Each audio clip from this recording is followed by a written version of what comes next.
Dodgers go to Seattle and play the Mariners for 2. They'll be off on Wednesday. And the Padres come up at 5 to Dodger Stadium to start a 4-game series on Thursday night. Lineup for the Dodgers here in the finale. Last night's defensive hero Mookie Betts leads it off. Then Seager, the hero on Friday night with his 12th inning home run. Turner homered last night, the 3rd time in 4 games he's done so. Will Smith back in doing the catching. Taylor's in center. Muncy's at first. A.J. Pollock back into the lineup at left. He's been dealing with a sore groin. Sheldon Noisy, who was activated today, makes his Dodger debut. And Trevor Bauer hits 9. Now Blake Snell, who famously in World Series Game 6 last year struck out 9 over 5 innings. He'd given up just 1 base runner. And then in the 6th with 1 out, he gave up a single to Austin Barnes and was pulled at 73 pitches. 2 hitters later, the Dodgers had the lead. 3 innings after that, they had a world championship. I'm sure the Dodgers have gone back and watched this video to scout for today. Against the righties, he threw a lot of balls low and away, even some backdoor sliders. Against the lefties, a little bit more of a combination of the curveball and the high fastball. Austin Barnes hit a hanging slider, and that was the last of 79 pitches from Snell. And you think right now the Dodgers were glad to see him walk off that mound. He said that he was in the zone like never before at that point, that he was pitching the game of his life, and then he runs out there to the mound for the 6th inning, and out of the corner of his eye, he sees action in the bullpen. He sees Nick Anderson start to throw and thinks to himself, you've got to be kidding me. And he said that it completely threw off his mindset. He went from thinking these guys can't touch me to, oh my gosh, you can't give up a hit or you're going to get yanked. He did. And he did. Old school baseball, it was almost superstitious that you didn't get anybody up in the bullpen when the starter was mowing everybody down, and especially when they have a no-hitter or a shutout going. They're trying to get the Padres back on track today. San Diego's dropped 4 of 5 after starting this season 8-3. The Dodgers have won 8 straight. Last time they won 9 in a row was 2017. Going for the sweep on this Sunday afternoon, and off we go with ball 1 at 97. That's 2 for 10 in the series. He doubled his last time up, and what a play. One that you're going to see for years to finish the game off last night.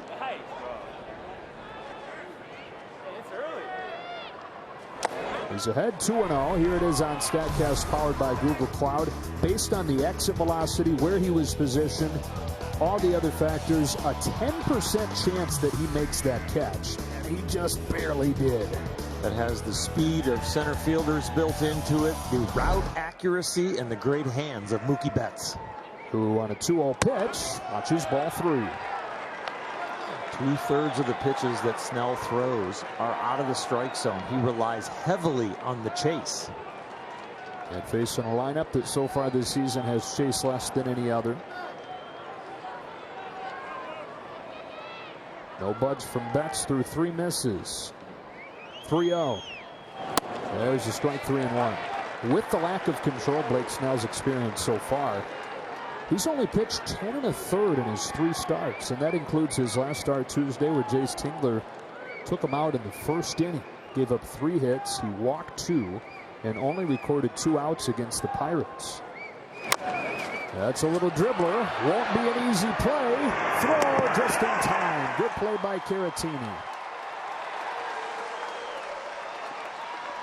Mookie spun his wheels a little bit getting out of the box as he topped this one. A little bit of a thought consciously, is this ball going to go foul? A little bit of a thought is, I've got to get going, and it was hard to get out of the box, and I think that's why he's out by a step.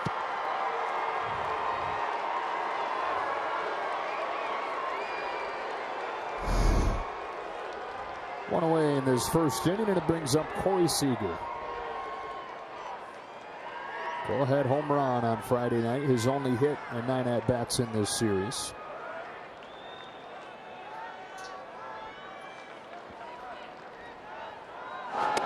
First pitch breaking ball is in there, strike 1. 2 very different games. Equally intense. Equally tense.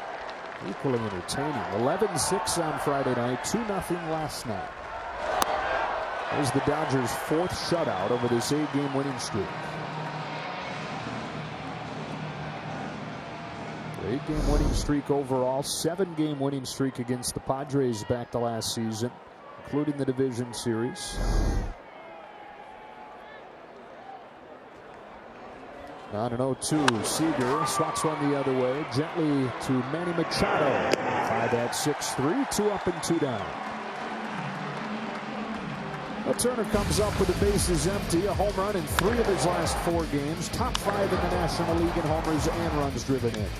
JT is hitting for power early in this season. That's when he gets the head of the bat out, and he's also still carving the ball to right field. So that combo has got him a huge average and a lot of RBIs. We talked to Dave Roberts about Justin Turner before the game today, and he said that certainly his body is different, and it's been impressive what he's done. I mean, it was easy to say, okay, maybe he's going to lose some power, losing weight like that, but it's not been the case at all.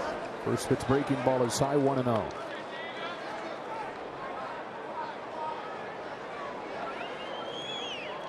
What did Jerry Hairston Jr. say in the pregame show? Well, JT's so hot that Jerry is writing poetry now. Lose the dairy, ball will carry. Good line, Jerry. There we go. Can play this game too, Hairston. Yeah, Junior. 2 balls, no strikes. Left-hander out of Washington comes back home, and Turner takes ball 3. Blake Snell was a first-round pick of the Tampa Bay Rays in 2011.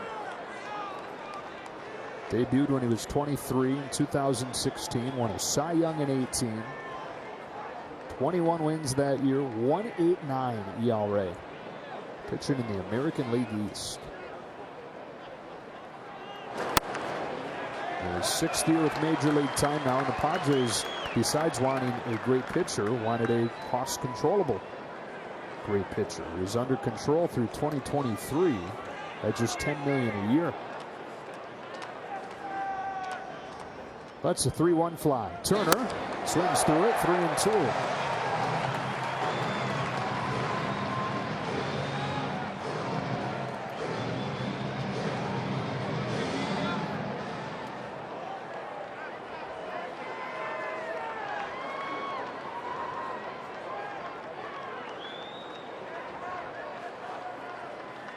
Payoff.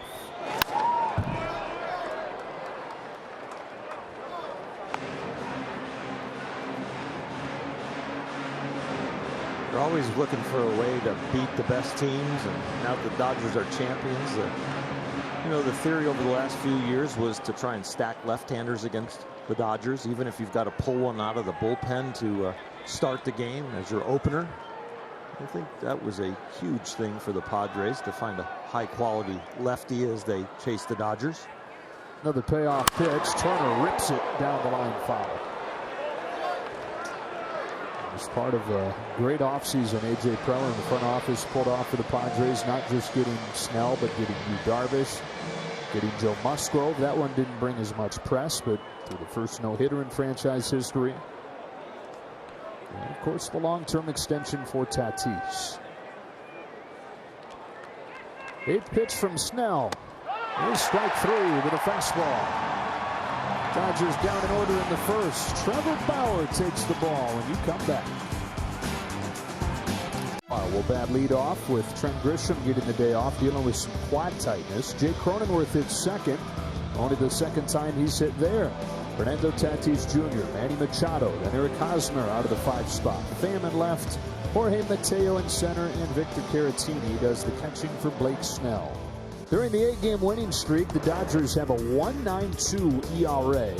We mentioned it off at the top. They've pitched 4 shutouts in that time. And today send Trevor Bauer to the mound to look for the sweep. Trevor Bauer has been very hot, like this Dodger pitching staff. 3 or fewer hits in all 3 of his starts. 9+ Ks in all 3 of his starts. So we shall see what he's got for the Padres. You put those couple things together, he's 3rd in the National League in strikeouts, 29 total. He's 3rd in the National League in average against. Opponents hitting 103 against the reigning Cy Young Award winner, first-year LA Dodger. Facing a Padres team, by the way, that he's had a hard time with through the years. A lot of the characters have changed. But worth noting, in 4 starts, he's 0-4 with an ERA north of 5. 1 ball, no strikes on profile.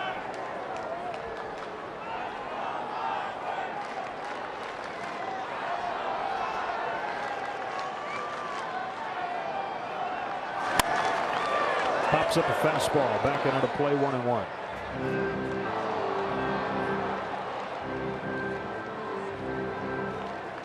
Trevor has said to Manny Machado and to really the whole Padre team that he has saved his best for last now that they're in the same division.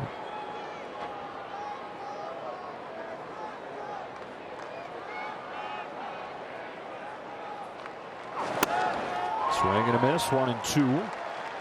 And Manny Machado's numbers against Bauer are pretty crazy. 10 for 17. 4 home runs and 2 doubles. Bunch of walks in there too. Bauer has said, Manny Machado is my daddy. 1-2. Outside, ball 2. Hardest one he's thrown today, 95 miles an hour. All heaters so far. He has a wide array of pitches. 5 of them that he changes speeds on and angles sometimes, and sometimes they're hard to tell the difference between, was that a cutter, was that a slider, what was that? So now a 2-2. That is the cutter, and it just misses.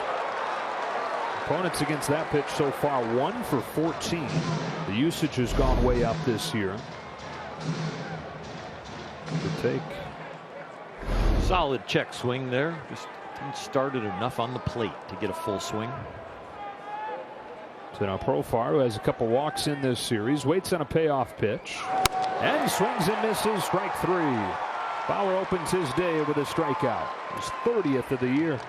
95. You can almost see the spin rate as this ball just maintains its altitude. It doesn't rise, but to the hitter's eyes it does. Boy, that was a beauty. Been about 75% fastball and cutter so far this season. Part of that is that one of his 3 starts was at Coors Field and almost entirely ditched the true breaking balls. There's Jay Cronenworth taking ball 1. Sorry, Joe. No, go ahead. When I see you can see the spin rate almost. It's almost like saying you can see the wind. You see the results of it.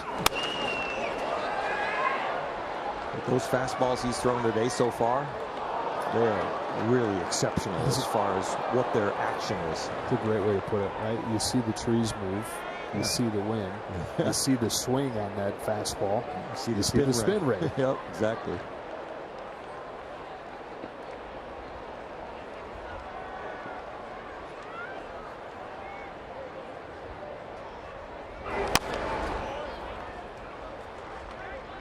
So that right there will be charted as a cutter.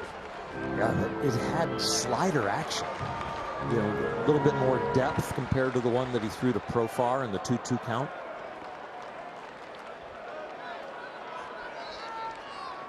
I'm with you. That's why I said it's really hard to tell the difference between his slider and his cutter. That's the slider.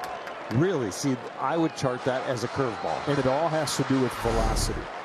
Now that may get charted as a curveball, but the difference 81. in the breaking stuff and the cutter is anything that finishes around 85. Slider and the curve are more around 80. And that was a curve. 2-2. That was a fastball. You know, there are so many different levels to thought. What the catcher's fingers put down, some pitchers just stop with that. Other pitchers think, okay, he wants curveball, but I'm going to throw the slower one. The next pitcher will think, oh, curveball, slower one, and I'm going to backdoor it. There's just different levels. With Trevor, he probably goes about 7 deep. Got him with a cutter to the corner, 2 up and 2 down, and a pair of Trevor Bauer strikeouts. There's probably areas of Trevor's mind that he hasn't even explored yet, but he is definitely at a deeper level than most pitchers in the big leagues. whether it's about training or pitch selection. He's one of the deepest thinkers you will find on a mound. Now faces Fernando Tatis Jr., who is 1 for 10 in this series. The lone hit, a home run, 5 strikeouts in those 10 at-bats. Facing Tatis for the first time.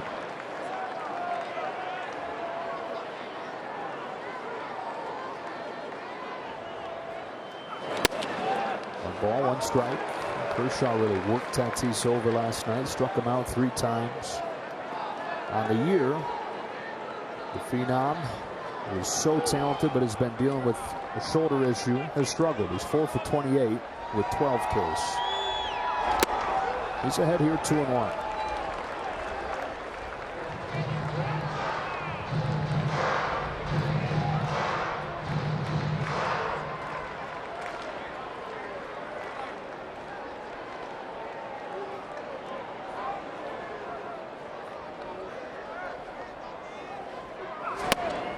Fastball to the knees, turned it up to 96, 2-2.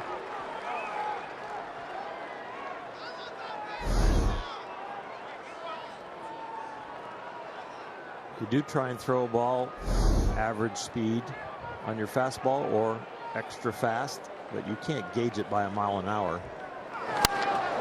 Towering fly ball, but he missed it. And in left field, A.J. Pollock on a bright sunny day with the shades on makes the catch. He finishes a 1-2-3 which out of the zone the last 2 years hasn't given up a hit. Use them all. That would be Trevor Bauer and all his pitches. You've got to average against at the high end with the slider at 154, but you can go all the way down to a cutter, which has been below 100, and tunnel vision. Don't look back at the last 2 great games. Don't look at the prize of a sweep today, and don't look forward to Seattle. Just concentrate on today. Part of the order coming up after a 1-2-3 first for Blake Snell. It's Will Smith. First at bat since Friday night. Attacking the first pitch. It's fouled and strike 1. Will had a couple walks on Friday, but he was 0 for 3 and 2 for his last 20.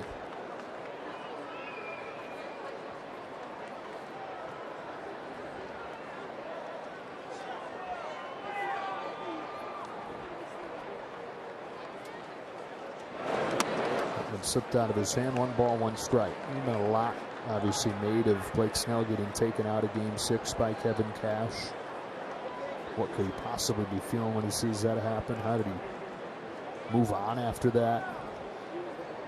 He wrote a piece for the Players Tribune where he bared his soul and went back to the day that it happened, talked all about his emotions in it, and then how he kind of processed it since. And he said, first things first, no hard feelings towards Kevin Cash. He said Kevin Cash was just trying to win the game like he was, and that he never is going to disrespect a manager.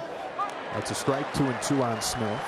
Blake's dad is a baseball coach. Coached him growing up. He was his high school coach. He says he knows how much goes into the job and has the utmost respect for Kevin Cash.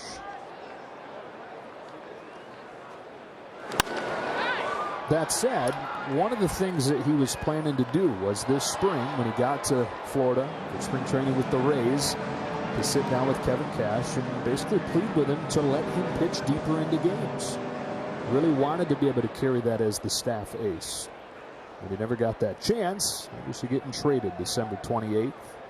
Chance that he does get because of that is the chance to see the Dodgers again. Full count on Smith. And again and again as they play a bunch.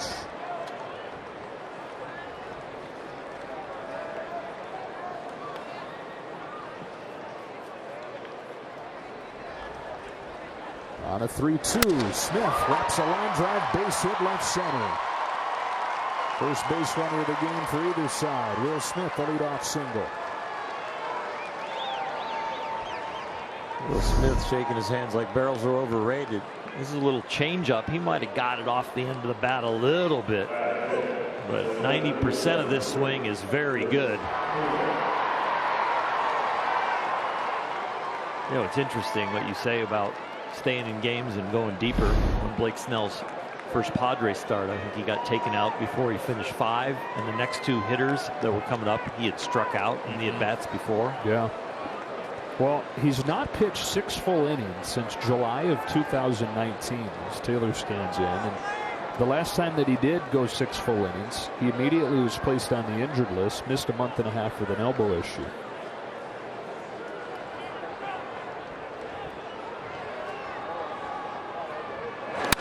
Taylor crushes a ball way back and gone. Oh, way gone, and 2-0.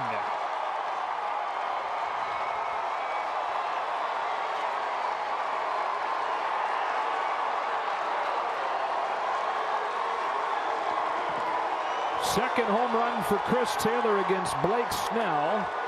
His 3rd this season, and they waste no time taking the early lead. Stay present tense and hit the fastball. 95 CT3 turned around. Wow, as he looked great. I mean, so much talk about Justin Turner, but again, Chris Taylor kind of in the shadows of one of the other stars on this team, but boy, is he a star of his own. Upper tank, 443 feet, and he took it off of the outside corner and pulled it up there. Strike 1 on Muncy.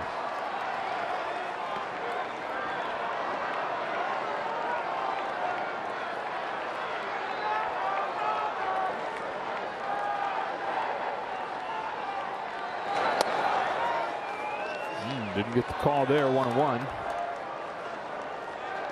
Muncy 1 for 9 this weekend. Dodgers got the 2 runs last night on just 3 hits.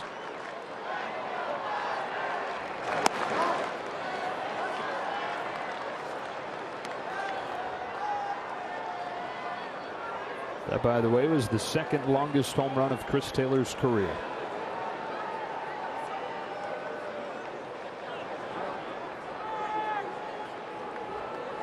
Two-1.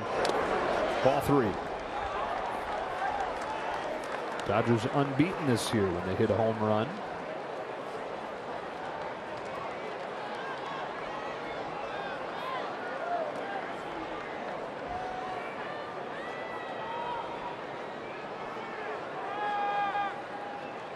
(3-1). Muncy watches a fastball for a strike. 3-2.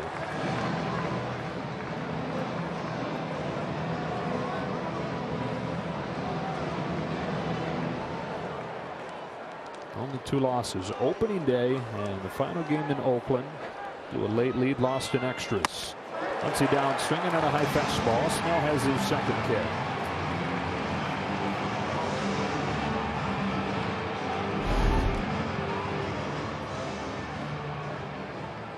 Snell likes the high fastball, especially to lefties. It works really well because he likes to throw the off-speed curveball. And those tunnel very well together.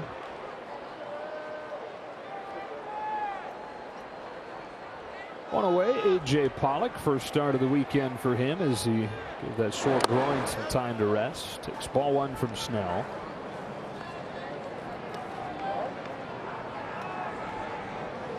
(10 for 40 so far this year.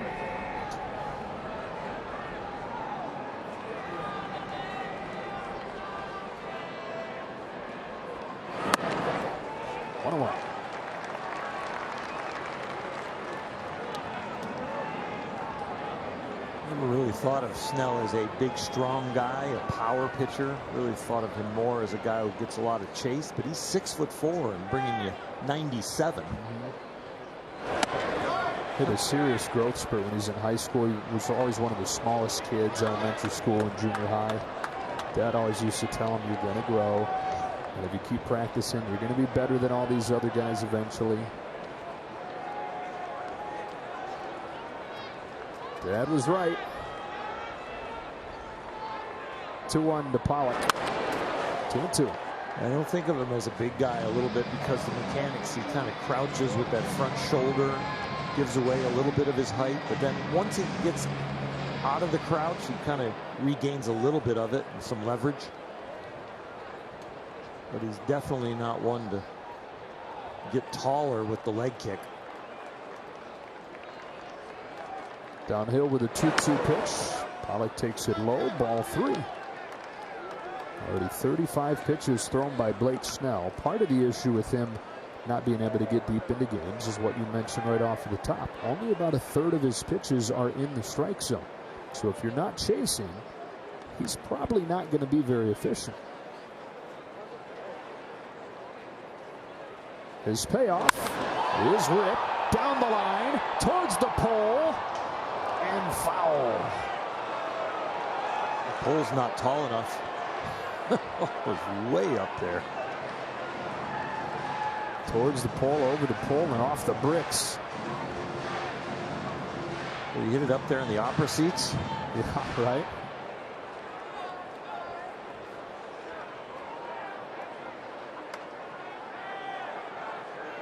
The old Western Metal Supply Company building. And a couple home runs hit up onto the top of it. Saw Hunter Renfroe do it against the Dodgers a few years back. Another 3-2. Breaking ball, top of the zone to ring up Pollock.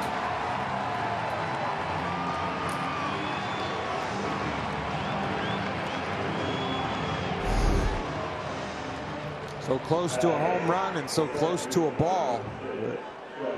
It is a taking strikeout just dropped in there.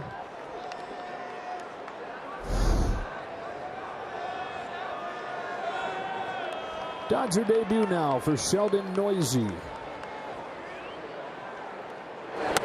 over from the Oakland A's this offseason in exchange for Adam Calera. Sheldon has 25 games of big league experience, all those coming with the A's in 2019. So in the big league batter's box for the first time in 2 seasons.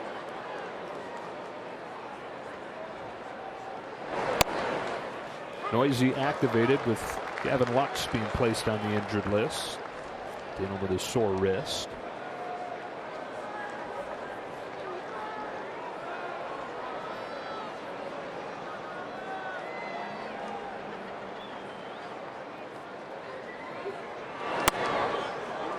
Ball 2. Neuse, 26 years old. Played his college ball at Oklahoma. He was a second-round pick of the Washington Nationals. They dealt him to the A's. Nats, A's, Dodgers. On lands 2-2.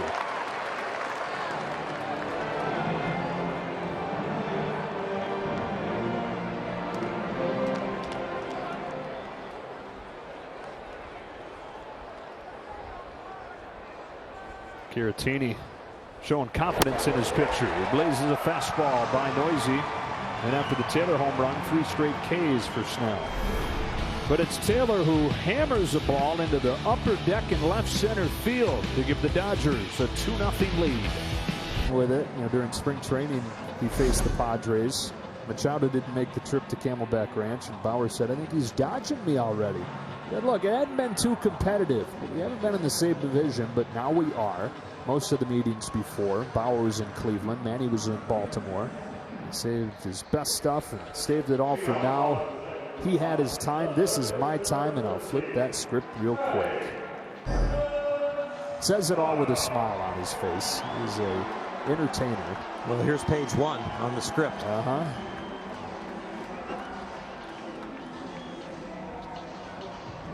Machado, who's reached in all 14 games in which he's played this year.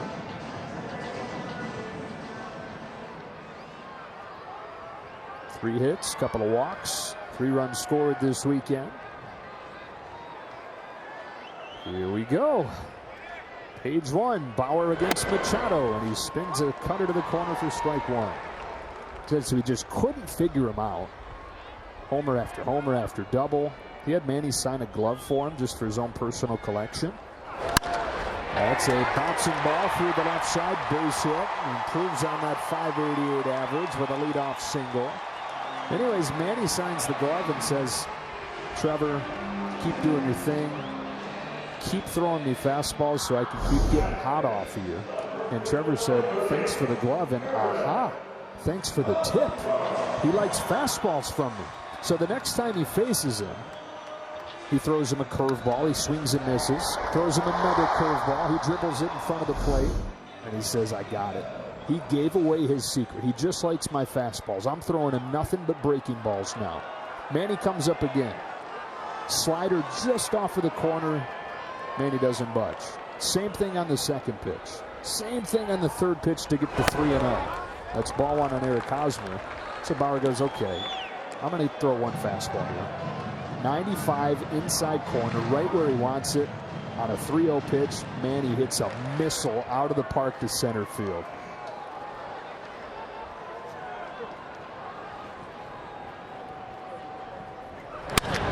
Sharply hit to second. Noisy to second one. Seager can take his time for 6-3 double play.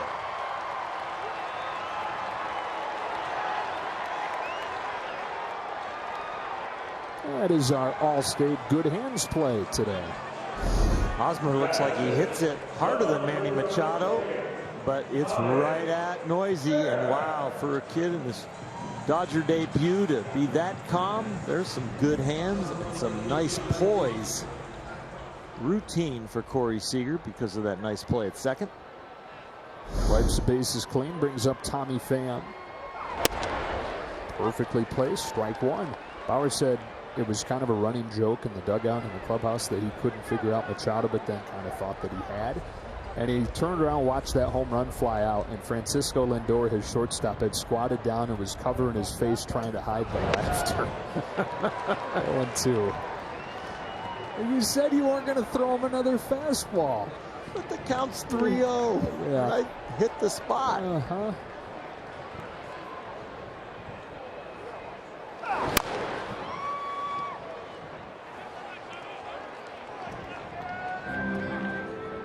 If Dodger pitchers get 10 Ks today, you get a jumbo jack at LA area restaurants. Purchase of a large drink tomorrow. Although I think you can get one today too because they struck out 10 last night. That's right. You could just live it. Put it back in the box at this point. Bring enough money for large drinks and you'll be fine. They've struck out 28 Padres in the 2 games and 2 innings in this series. The Padres team that was striking out 6 times a game. #1 contact rate in baseball coming into the series. 1-2. Oh man, maybe one of those check swings that ruins the umpire's perception of it.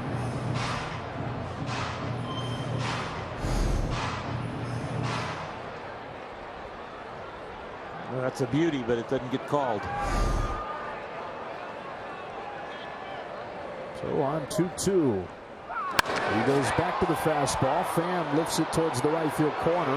In foul ground, Mookie can't get it. You don't see that very often. When a ball is in a place where you can get a glove on it and Mookie doesn't capture it. Oh, just on the fingers. Still enough room, but a lot of different things going on here with warning track, sun, wall. Mookie will tell you he should have had that. Can we blame it on him being out of position? He's a center fielder now. That's true. Full count. And he needs something with a little harder degree of difficulty. Right. Probably. Catch probability too high on that one. Count goes full on Pham, who was the unlucky one that hit that ball last night and is now 6 for 47 this year. Lays off, and the first walk of the game for San Diego comes from Pham.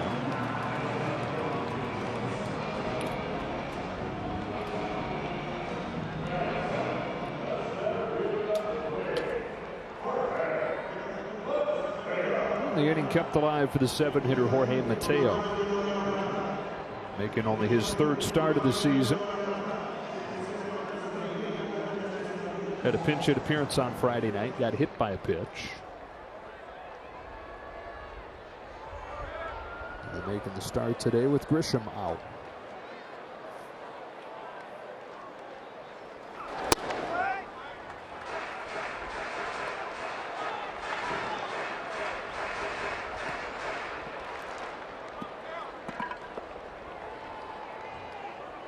Bauer having to expend some extra bullets with Betts unable to make that catch on Pham. Finds his zone here, 1-1. Coming off an outing where all he gave up was an infield single over 7 innings against the Rockies. And he almost made the play on that infield single. I said afterwards, if I have to throw a little bit lower, I'll probably throw a no-no.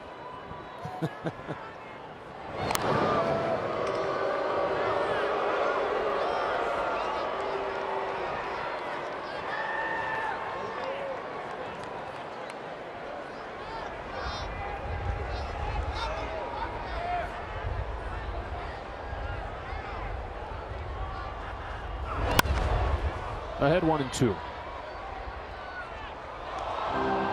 They asked him when he knew he was going to have an outing like that. How does he know? Is it when he's in the bullpen? Is it when he's throwing his first inning? He said about 3 hours before the game. I took all the measurements, and I knew I'd have a good game. I figured 7 innings, 1 run, 10 Ks, and I had not gotten squeezed against Blackman, it would have been 10 Ks, 7 innings. In the dirt, Pham stays put. Yeah, how about, results compared to execution? He said, I don't even count that walk. That was a strike. Right. As a scientist, in the scientific mind, he deals with Reality and control.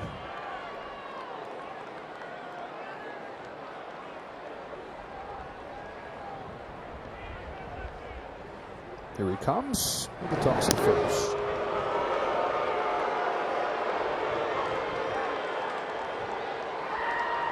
A walk standing over there at first. That's only his 6th walk of the year. He's got 31 strikeouts. So that's a very nice ratio.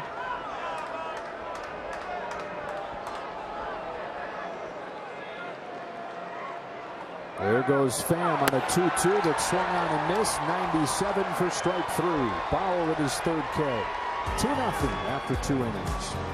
And by Jack in the Box. Go classic, spicy, or both with the new $5.99 50/50 popcorn chicken with ranch. Only at Jack in the Box. Back in San Diego. Beautiful San Diego. Trevor Bauer leads off this inning against Blake Snell with the Dodgers in front and a Chris Taylor home run.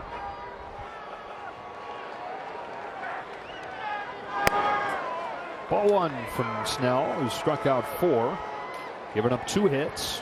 Leadoff single for Smith and the homer to Taylor last inning.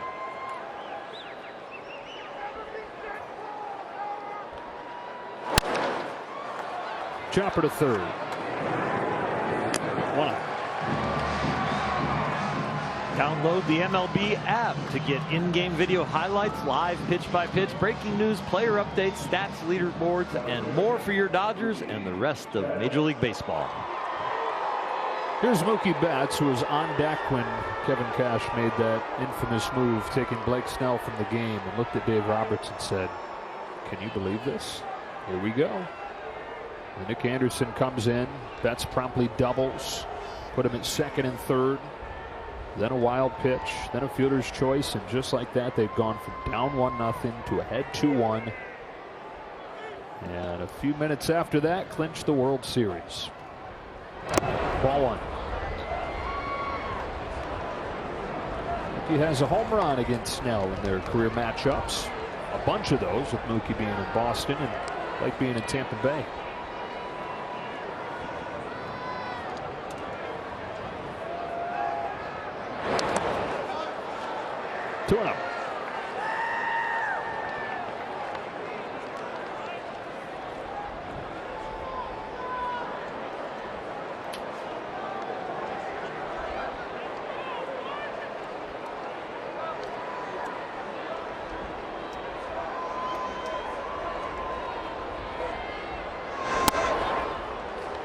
Hey, what a treat this series has been, huh? Been great. It's been entertaining. I mean, the word intensity, intense moments has been used all the time to describe the way these two teams have gone at each other.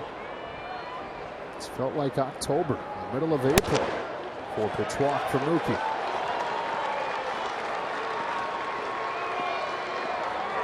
It's obviously fun for these two teams, these two fan bases to have it, but it's good for baseball. When you look at the national baseball angle on this whole thing, everybody's watching. Everybody's entertained by this.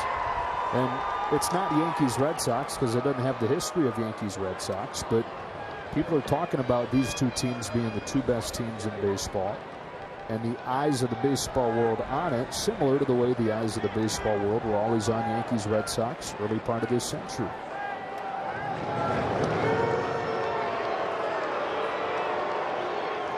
It's been building for so long in the offseason to the acquisitions, especially of the Padres, and then the late acquisition of Trevor Bauer for the Dodgers. All of baseball has been talking about it, and they have not disappointed. Last year, they were the two best teams in baseball by run differential. It was only the 7th time in 52 years of division play that the two best teams have been in the same division. And one of the previous times was the Yankees and the Red Sox, who from 2001 to 2013 had the two best records in baseball. And in that comparison, the Dodgers are kind of the evil empire of the Yankees. Long run of dominance, 8 consecutive division titles. The Padres would be the Red Sox, the upstart underdog who added a couple of key pieces, trying to challenge the defending champ. Ooh, that was close. Smokey's back in there. It's an article on The Ringer that made some other analogies between the two, some comparisons between the two. And they said that, you know, the Red Sox went out and got Manny Ramirez, the high-priced free agent. The Padres went out and got Machado. Red Sox got Big Papi, underappreciated. Same to the way the Padres got Fernando Tatis Jr. for next to nothing while he was still a minor leaguer. And then they keep on spending big and acquiring players kind of like one after another to keep up with each other. And San Diego gets Machado, and the Dodgers get Betts. And San Diego goes out and gets Darvish and Snell, and they had Clevenger midseason last year. Well, the Dodgers counter with Bauer, and soon after that, the Padres signed Tatis to the extension.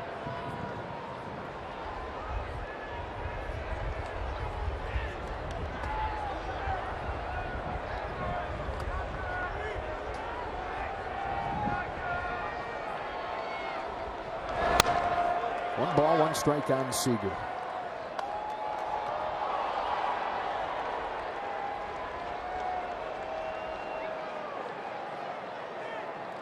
The other comparison compared to the Yankees and the Red Sox is individual games are starting to get blown out of proportion when they play each other. A lot more hype, a lot more reaction. The curve there, 1 and 2. Hype, reaction, emotion, proximity. Just a little more than 100 miles from Dodger Stadium to Petco Park and vice versa.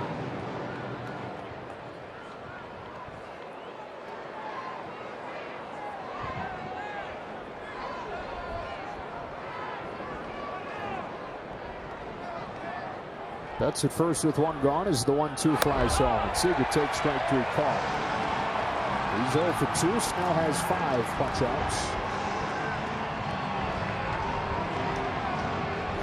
4 of the 5 on fastballs. And this is another well-located fastball.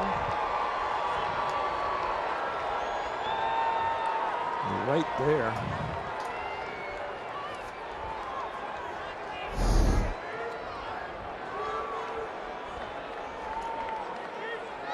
Dodgers 2, Padres nothing. Justin Turner stands in. He took strike 3 called his first time on a fastball.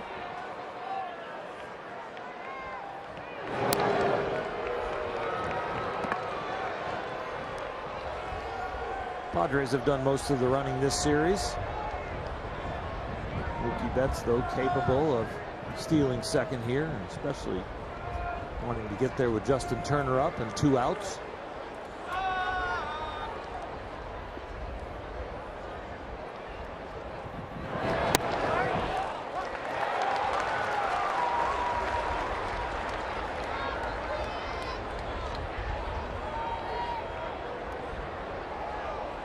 Blake Snell against the Dodgers, looking back to the World Series, and here today throws a lot of breaking balls to the backdoor side with right-handed hitters.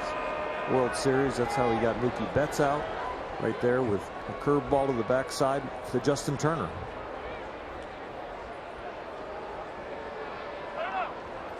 See a lot of lefties that would rather go back foot breaking ball inside to righties and kind of down and under their swing, where Snell very comfortable staying on the arm side and backdooring it.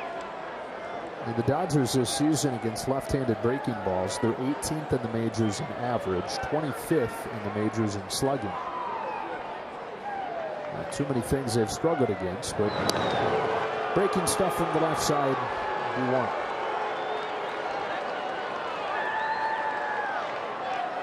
And everything's still a very small sample, especially when you split it like that.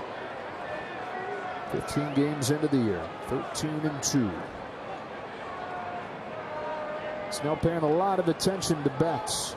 Here's his 0-1. Ball one.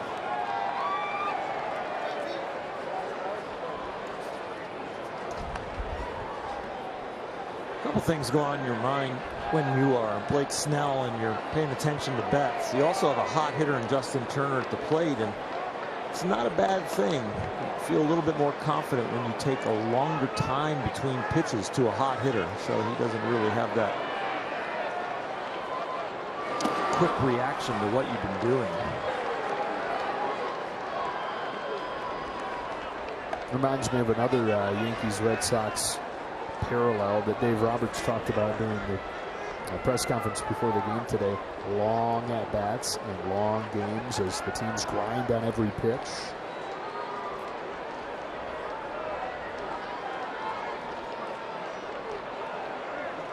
Better lead this time. Pushing a little farther. 2-1. Ball 3.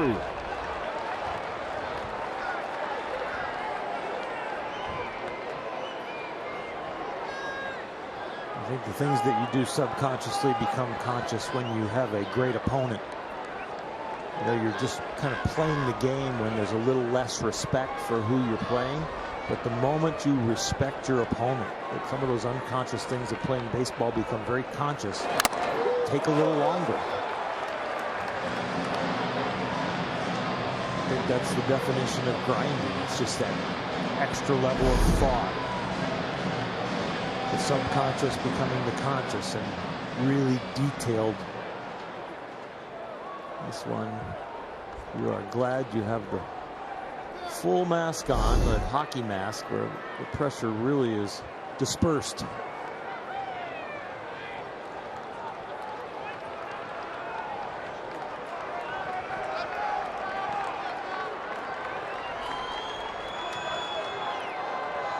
Already 57 pitches thrown by Snell. Betts off first. We'll get a head start with this one. There he goes. Here it comes, and Turner takes ball 4. Second walk of the inning, and they're at first and second. The Dodgers, one of those teams that can either knock you out or wear you out. Whether you're getting runs off of Blake Snell, but you get the pitch count up with 2 outs in the third at 58, you're on your course to wear him out. And he's on his course to be out of the game right earlier than he would like. Longest outing out of 3 for the Padres this season would be 5 innings. Most pitches he's thrown 87. Cleanup man today, Will Smith. That was one of the Dodgers' 2 hits.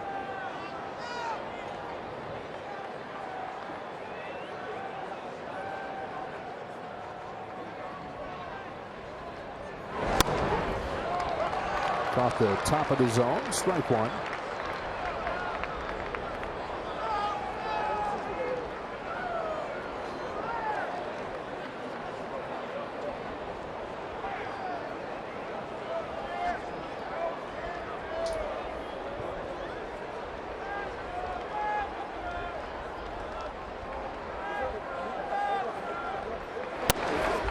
One and 1.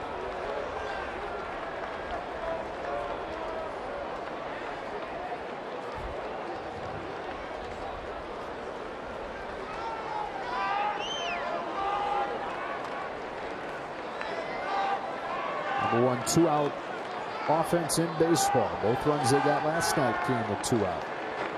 Bases loaded, walk from Kershaw, home run from Turner.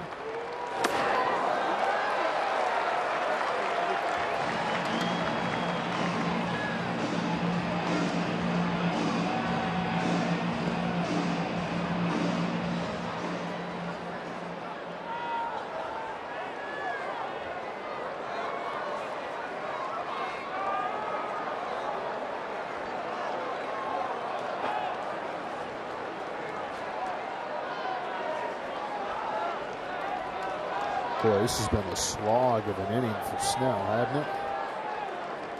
There's a lot of thought and a lot of passion. They are concentrating. A 1-2. Smith pulls it down the line, foul.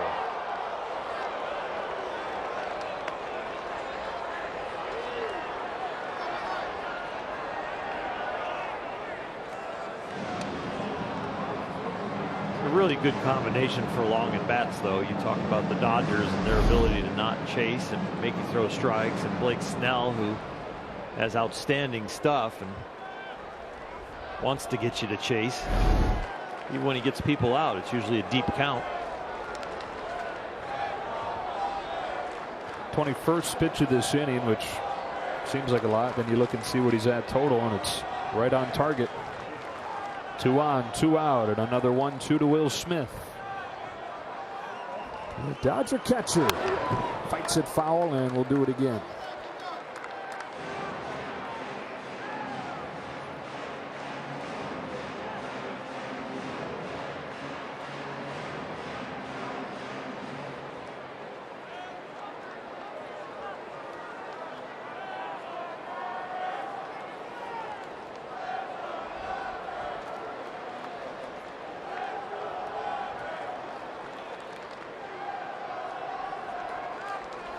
That's his second. Turner at first. Another 1-2. The dirt, ball 2.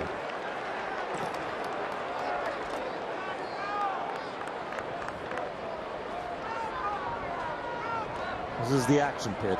The action pitch in baseball, because you really don't want to get to the 3-2 count and have the runners going.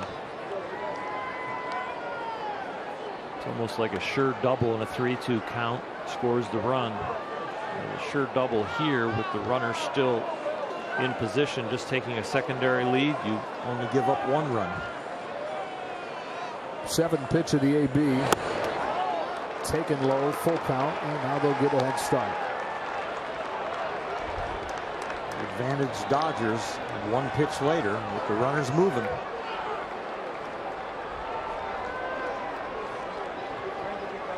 Two walks in the inning. Smith has now worked the count full. It's the 6th full count the Dodgers have worked over the first 2+ innings.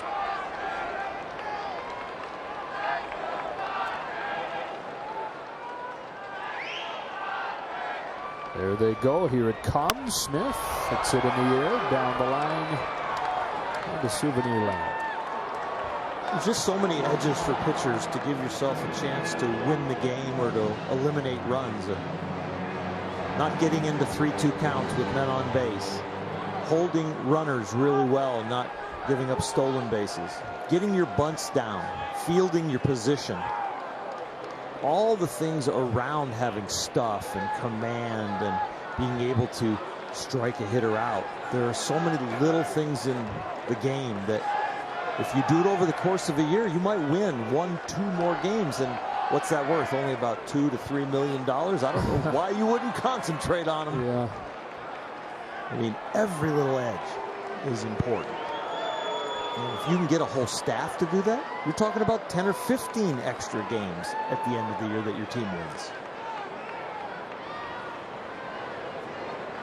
Especially when the opposing team is not doing it, because you're getting a leg up. Every little detail. Another payoff. Smith pokes it to first and caught by Hosmer.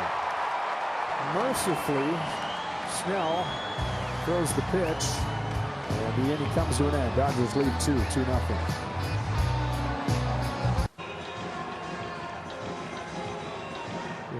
relaxation exercise out there on the mound that we've seen before. And breathing. And looks like some sort of meditation.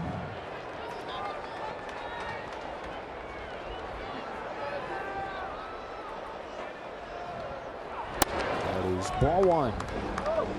Santa Clarita native. Started pitching when he was 7 years old. Loved it right away. His dad said, look, if you're into this and you promise to work hard, let's get you some proper instruction. Let's bounce back to him. Bauer stabs it, lobs to first to get Caratini. They hired a guy from the Dominican Republic named Silvio. Introduced Trevor to weighted ball training all the way back then. And something they were doing less formally in the Dominican Republic. Silvio said, look, they throw anything they can get their hands on that's heavier than a baseball, and they're benefiting from this. So Trevor and his dad went home and soaked some baseballs in water. Those were their first weighted balls. A couple years later, with a new coach named Jim Wagner, who Trevor's dad now works with, incorporating more detailed shoulder maintenance. Started long tossing when he was in 5th or 6th grade. And then he went to a place called the Texas Baseball Ranch when he was 14. And working there, he saw his fastball go from the 70s into the 90s in about a year and a half. That's fouled off. 0-2 on Snell. And Trevor's always quick to point out that this regimen might not be for everybody, but it was the perfect one for him to make him the pitcher that he is now. A lot of the things he was doing way before anybody else, everybody's doing now. He gets Snell swinging and missing, 2 out. And his goal right now with the facility he's building, he wants the next generation to even be smarter and more accurate in their training than he was as he experimented through his youth. He's going to spend his off seasons at that facility in Arizona, part pitching lab, part workout facility, part headquarters for his media company Momentum. He said it's the place where he wants to go learn and train and research for the next stage of his own career, but then also sees it as a place where he can eventually pass along all the things that he's learning, all the things he's teaching himself. Second time through the order, Jurickson Profar looks at strike one.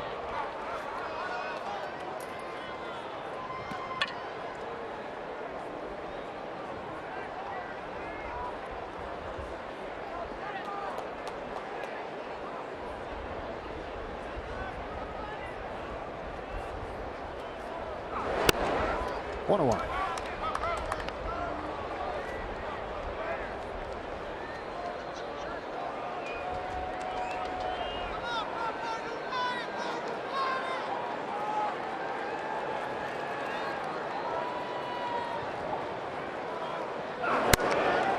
One and two.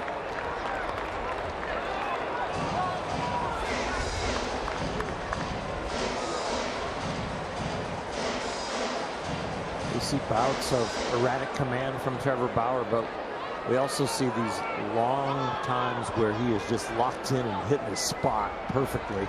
A lot of times it comes with a grunt.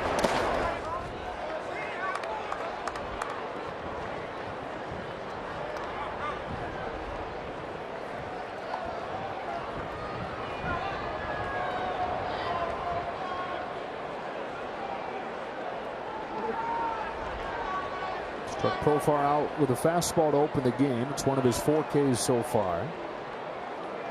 Going for a 1-2-3 third. Profar hits it in the air. And right field Mookie Betts will put it away and end a 10-pitch third for Bauer.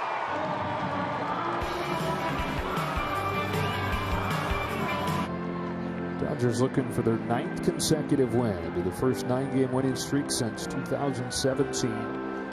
Going for a 14-2 start. It's the best 15-game start they've had since 1955. It actually matches the best 15-game start with that 55 world champion team that didn't just start 13-2, but went on and started 22-2. Strike one. On a changeup, which we've not seen a ton of today. Both the changeup and the curveball, he has not been able to land at all for strikes. Pretty much the overall ratio with those two pitches, 2/3 of them had been balls. Bouncing ball to Tatis. Low throw, and what a pick by Hosmer. Bails Tatis out. 7 errors in 7 games, most in the majors for Fernando. Fernando says he's going to clean this stuff up, whether it's with the glove or the arm, but right here, good strong arm, but pulls it right into the dirt. Beautiful scoop by Hosmer.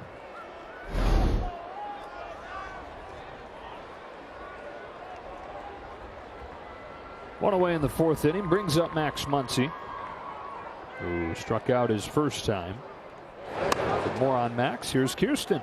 Joe, with the success that Max Muncy has been having at the start of this season, we asked him what's just been working so well for him, and he said for him things have been flowing, and he's really just trying to stay within himself and going out here and having fun.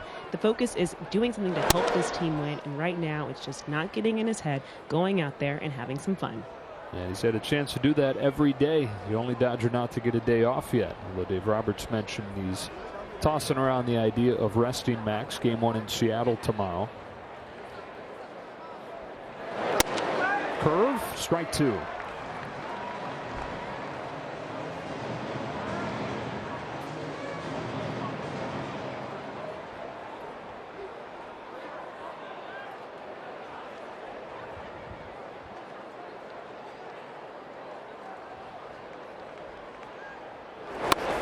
Got him swinging. Dodgers single game tickets for the month of April are on sale. Visit Dodgers.com/tickets. We can't wait to see you back at Dodger Stadium. It's a beautiful stadium, but boy, when you're here, it is much better. So much better. Completely different. Thursday night, Padres are at Dodger Stadium. This team's meeting up this weekend, and meeting up 7 times in 10 days. Pollock struck out his first time. It's one of the 6 for Snell. Promptly hits it on the ground to third. Machado throws him out. A much cleaner inning for Snell. Just 7 pitches in the 4th. 14th out of the first 16 this year. Joe, Oral, and Kirsten, hope you're having a great Sunday wherever you may be. If it's in Southern California, you've at least got a perfect day.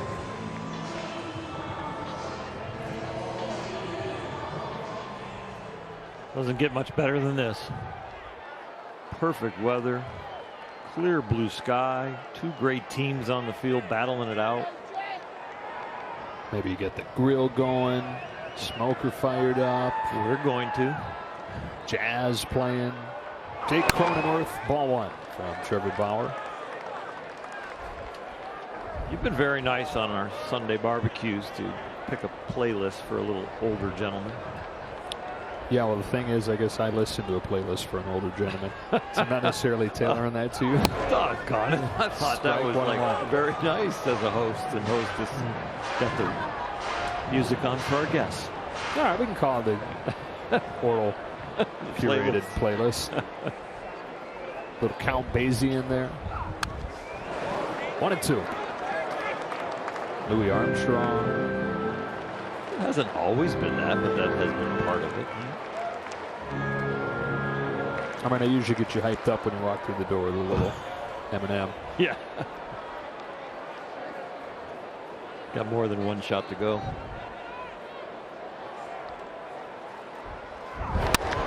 Cronenworth lifts one down the line. Forget about it. The Padres on the board on Jake Cronenworth's first home run.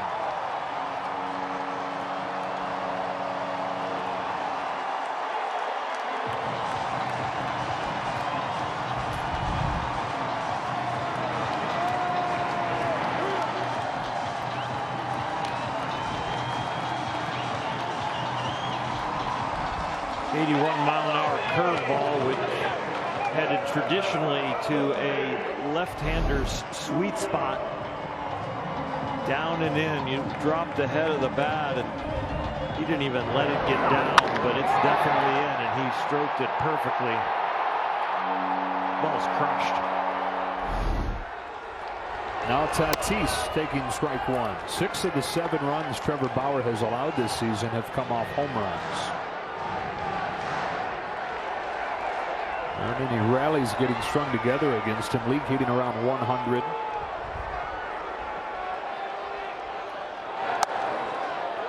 But they've now hit 4 home runs. 1-1 on Tatis.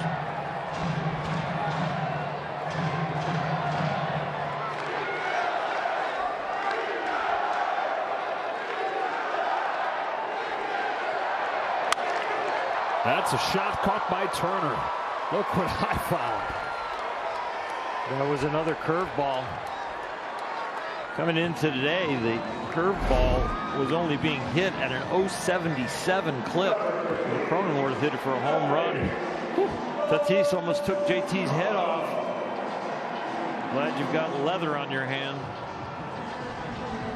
Hot corner. Woo.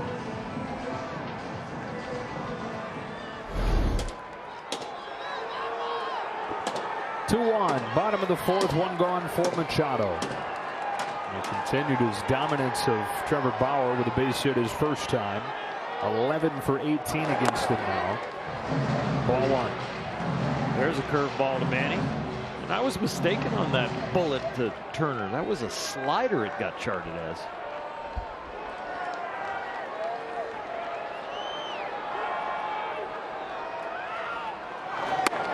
Buckled his knees there. 1-1.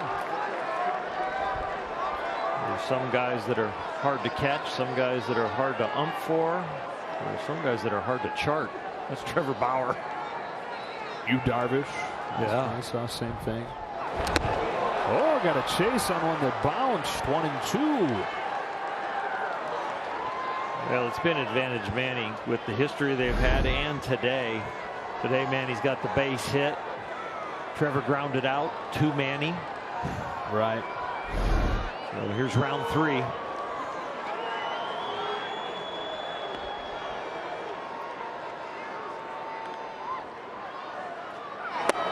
Wow, he threw a fastball. 2-2. Not for a strike. No, not close. Even close. I feel like he's got a lot of confidence in the cutter. If you see about 85, that's what it'll have been. Instead, curveball. Yeah, the target told me I was going to be wrong because the target was right down the middle low, and that's not where he would want to throw the cutter. I thought after the fastball low and away that he's like, okay, it's time to throw the fastball. I'll throw one that looks like the fastball and then cuts off the plate. See what he goes with on 3-2 to his ultimate nemesis. Fastball, base hit left field. Turned it up to 97, but Machado turned it around, and he's 2 for 2. This kind of dominance from one hitter, you know, you think, does he have my pitches? Well, he would probably tell the lineup about his secret on you. So if it's only still him and not the rest of the lineup, I'm sure they don't know what's coming from something that Trevor's doing. But boy, as Manny Machado found something on his own. Tying run aboard. Hosmer to the plate. After Machado's second hit today. Bauer got Hosmer to hit into a double play to erase Machado the first time he reached. And Eric Hosmer has always hit the ball hard, but the biggest issue for him in recent years has been that he's hit it on the ground. Last year he had a good year, largely because he stopped hitting the ball on the ground as much. So far this year, ground ball rate very high again. Swing and a miss, strike 1. You know, the major league average for a left-handed hitter on a ground ball against the shift is 195.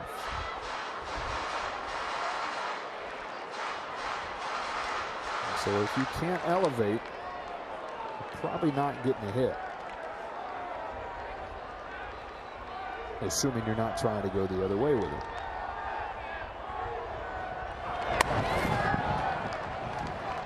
Do you think on that statistic when they say average against the shifter? It's only the ground balls to the right side where the 3-footers are, or is it anywhere on the diamond? That includes anywhere on the diamond. That includes being the shift. Yep. It's just nobody does that. It'll be interesting to watch that average over the next few years, and we've had enough shifts now that see if the hitters make an adjustment, start hitting the ball the opposite way on the ground. The average goes up.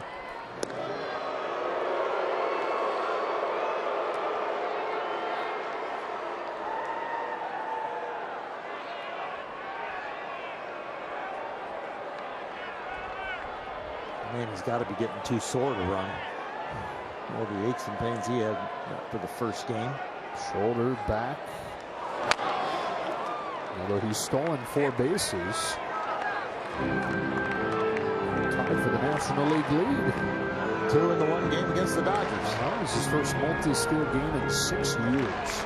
He says his legs feel fresh after a shorter year last year. That led to a extra good offseason of work. And he's feeling speedy.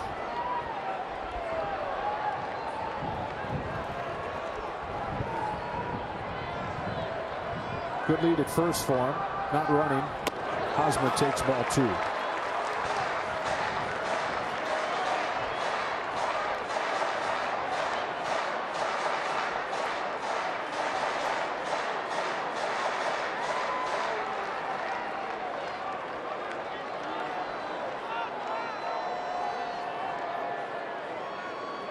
.31-year-old Eric Hosmer on a 2-2 from Bauer.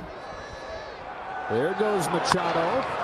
Bouncing ball to Seager at short. They stay out of the double play as Seager throws him out. And Machado moves into scoring position.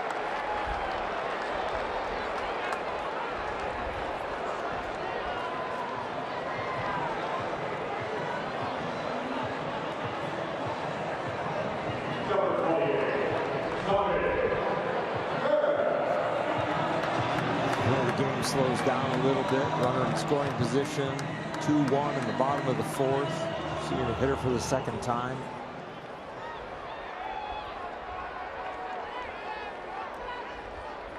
First at bat with runner in scoring position today for the Padres. This has been the biggest issue for them this weekend. They're 4 for 26 with men in scoring position.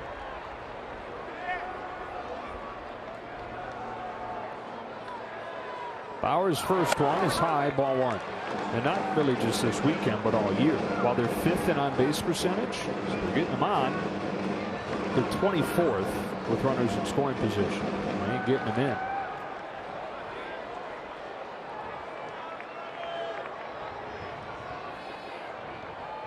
Pham walked his first time.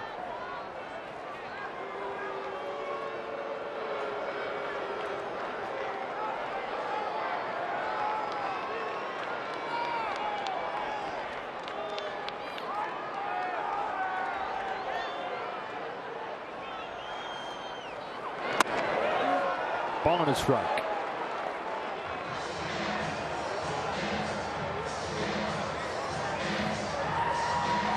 High cutter for a ball and then a high curveball for a strike.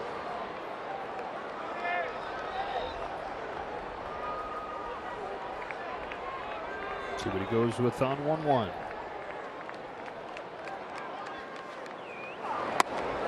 Another high breaking pitch. Got the call on one that landed right at the Padres script.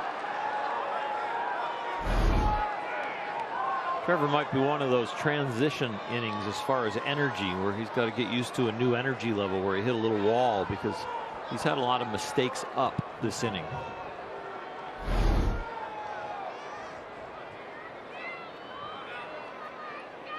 Machado off second with 2 gone. A 1-2 pitch to Tommy Pham.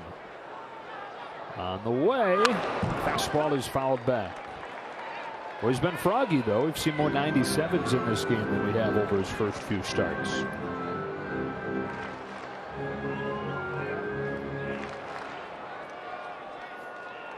Leadoff home run from Jake Cronenworth. Machado singled. He's at second, representing the tying run.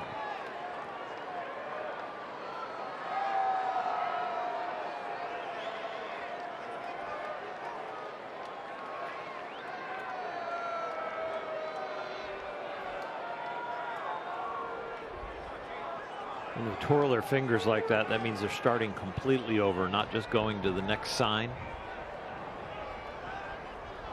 There goes Machado on a foul ball.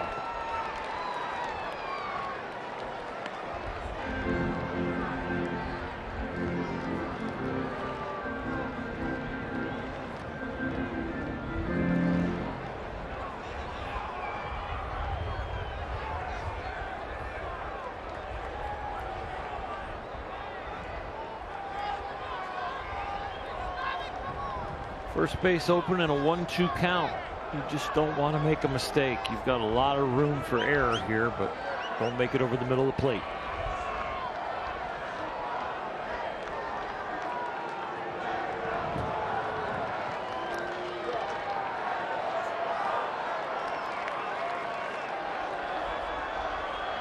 Another 1-2. Got him. Chased a hard cutter. Trevor Bauer with his 5th K. But the Padres with their first run since tying Friday's game in the 9th inning. It comes on a Cronenworth homer. A couple of cutters in the first at bat. And Manny finds a hole there. The 6th hole between third and short. The next battle lasted a little longer. It starts him out a little differently with a couple of curveballs to slow him down. Slider in the dirt that Manny chases. He shows him a fastball, which he says, that's got to be his strong part. I just got to stay away from that pitch. But he goes back to the well one more time at 97. Manny turns on it and finds the same hole. 2 of the 3 hits today for the Padres. The other one, the homer from Cronenworth. Strike 1 on Sheldon Noisy as Blake Snell starts him with a changeup. Snell with 6 Ks, 2 walks, 2 runs coming on a Chris Taylor home run. Already at 75 pitches. Well, 1 ball and 1 strike. Noisy's Dodger debut starting at second base today with Flux on the injured list. Several options for the Dodgers at that spot to get through what they hope is a very short time on the IL for Gavin. 1 ball, 2 strikes, and we check in with Kirsten. Ahead of the game, Joe, I spoke with Sheldon Noisy just about seeing the success that Zach McKinstry and Luke Raley has had. And he said, as incredible as it's been, it's also proved as a motivator for guys at the alternate site, knowing that their name could be called at any point and being ready. And this is kind of allowing them to stay ahead of it. Yeah, great stuff. And Noisy trying to do what those 2 guys have done, make an impact early on. You got McKinstry, who's already turned into somewhat of a folk hero in LA. And Raley with a hit in each of his first 3 starts. First career home run was a game-tying home run Friday night. I know I've heard you say before, you remember watching your teammates saying, well, if they can do it, so can I when they make it to the next level. Yeah, and it's also just another resource. They've been there a while too, so your comfort level goes up quicker, because it's like it's a lot easier to ask your teammate from AAA, AA, a guy you've had a relationship with, about, now, what was the traveling secretary's name? You know, what do we do with that clubhouse guy? Where can I pay him? So all kinds of stuff where you get a little quicker learning curve of the big league lifestyle too, which helps a lot.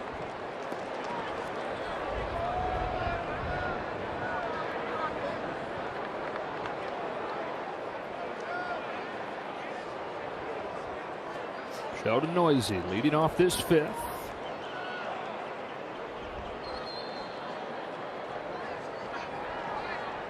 Snell home with a 2-2. Got him to chase, 1 gone for the touchdown from Caratini.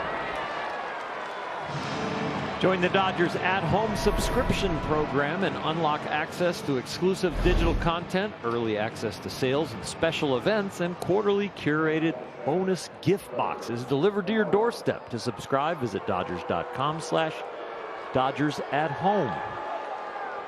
You nailed it this time. I got all the words in. Yep. No tongue-tied or anything. It's perfect. Wow. There's Bauer. Zips in there at 95, 0-1. Started out to Machado his first time. But look, I know you're gonna be good at the plate, but you got a field, the ones I put in play too, are picking on me.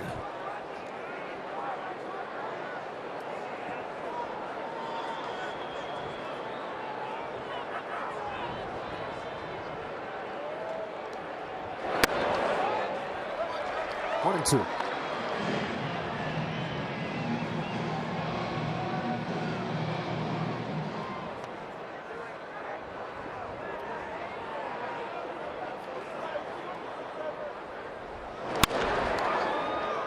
Just foul. It's a way to slap at it and make contact.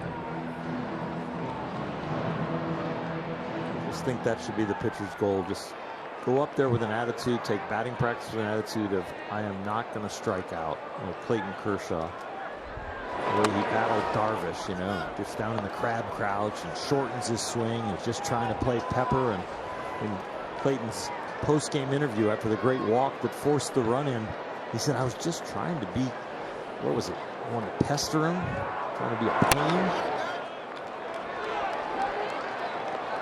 By the way, that was the first bases loaded walk for a Dodger pitcher since Yu Darvish took one in the World Series in 2017. Crazy how things work out. Amazing. This sport. Payoff. Bauer hits a fly ball. Left center field. I think he would probably tell you that's one of the farthest balls he's hit in a big league game. It draws a smile from him. Two gone. So much fun to be on a baseball field and actually get to participate in a way that you're not expected to do well. You just go out there and have fun with it. That guy has fun with it. Everything he does on the field, but especially hitting. He's pointing like, no, you're supposed to hit it out there. Out. Hit it to left. Well, kind of a microcosm of yesterday's game for the Dodger offense at this point, where they sandwiched a little bit into the middle of two quiet stretches as Betts takes ball one. 4 consecutive base runners brought in the first run yesterday, and before Turner's home run, the only run. That was all they had. Today they go 0 for 3 in the first. Back-to-back hits produced the 2 runs. 0 for 11 since then. Betts does have a walk during that stretch.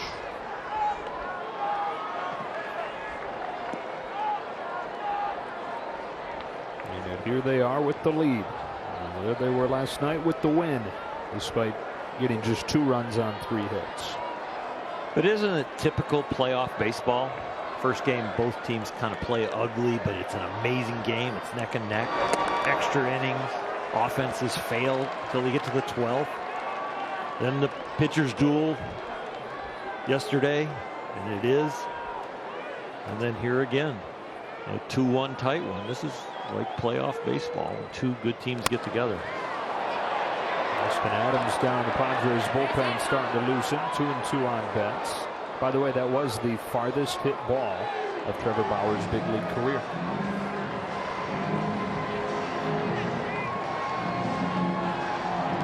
He'll want to know that. Can he get the ball? Yeah, he should get the ball. Big deal. Yeah, he should keep the farthest one, because this might be the last year they hit. Yeah, right. Tell me about that ball on the shelf there, Trevor.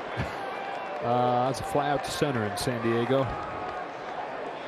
But I crushed it 300 some feet, brother. Out of all high school fields.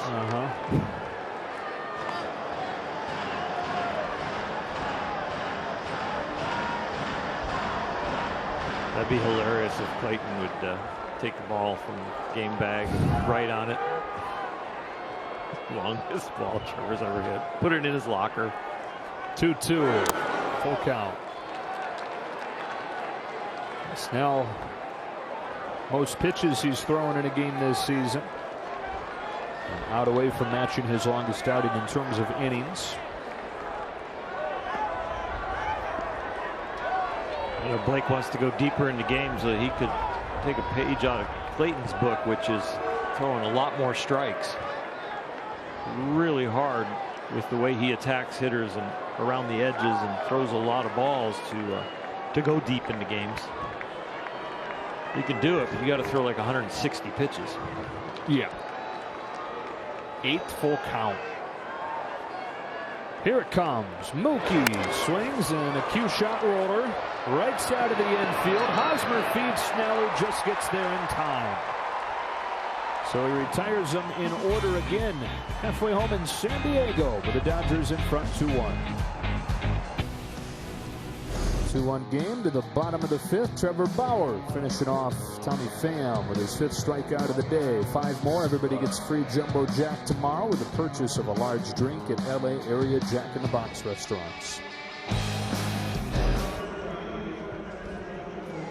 A run on 3 hits allowed by Bauer today.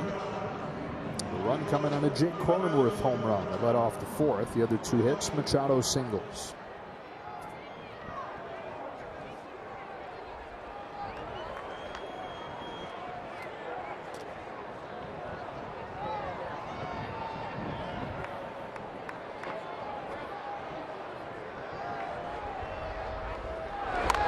Jorge Mateo drops a bunt foul. We were talking about Trevor Bauer and all the different ways used unconventional training growing up, and mentioned the Texas baseball ranch. I saw a few mentions on social media. Wait a minute, the what?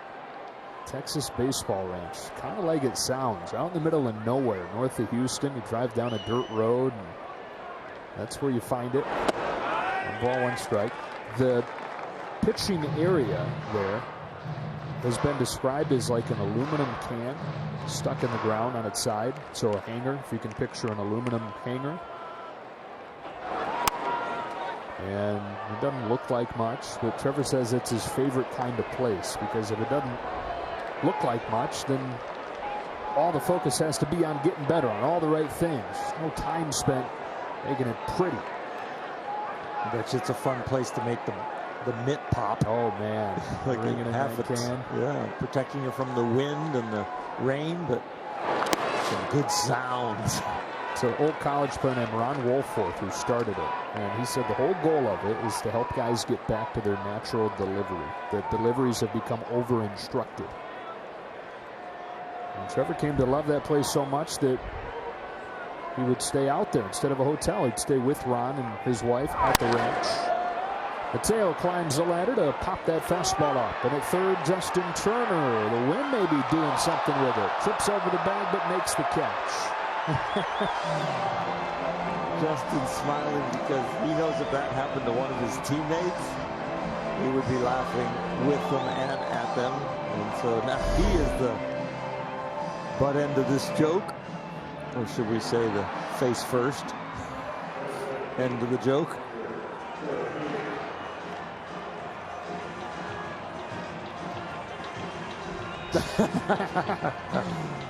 As you can see, the humor has started.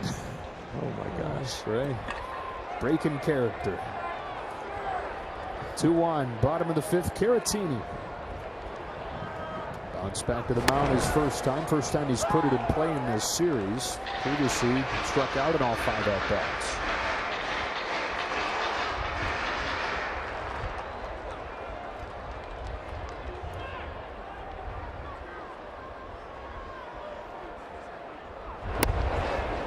Curveball for a strike, 0-2.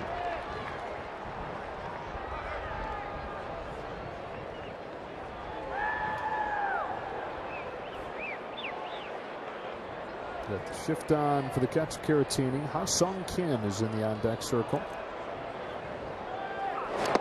Did he go? No swing, ball 1.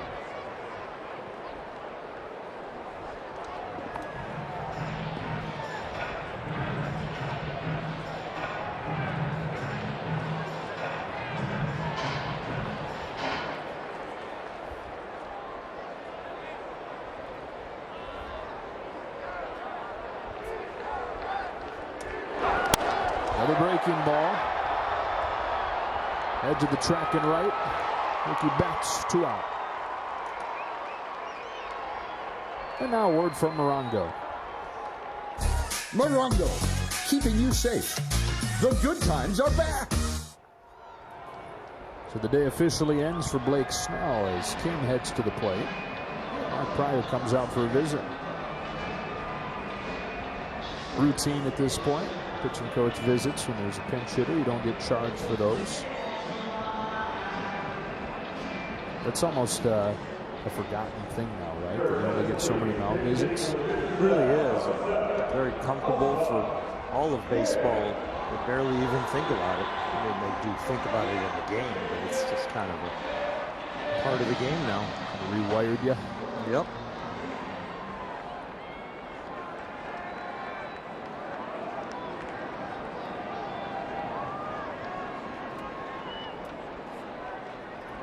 Kim hitting .216 in his first couple weeks in the majors. First of a 4-year contract over from Korea. Takes in the dirt ball one. And the whole goal of the mound visit thing was to shorten the length of games. Kind of a band-aid move, right? A lot of the issue is the time between pitches. Over the last decade, there's been an increase in 13.5 minutes. Increase of 13.5 minutes of between pitch time per game. Wow.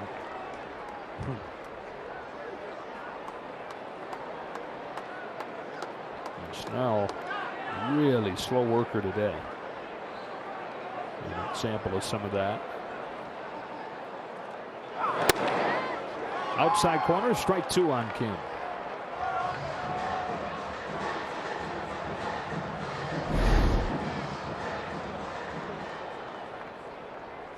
Didn't creep all the way back, but got the call. Bauer at 80 pitches now. Home with a 1-2. Good job by Kim to get a piece. Average game time last year was up to 3 hours 7 minutes. It was the longest ever.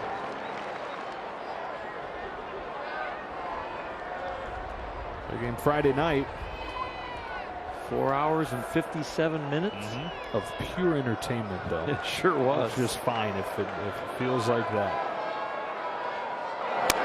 Those great movies, and you don't want them to end. Yeah. That's like a show that has an intermission, though. It gets to be that long. Yeah, when you can go get your jumbo jack now, you know it's been a long game. Today became tomorrow. Another 1-2. Bauer to Kim. Fastball is lifted towards the seats. Stays at 1-2.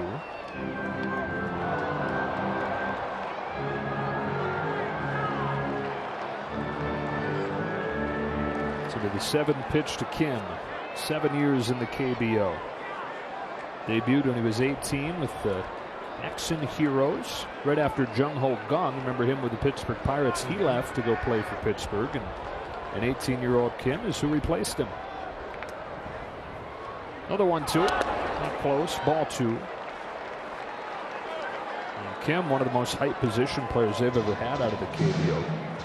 Gung probably the next closest comparison, but Gung was older. Kim's only 25. Gung had a couple of really good years before running into troubles with the law.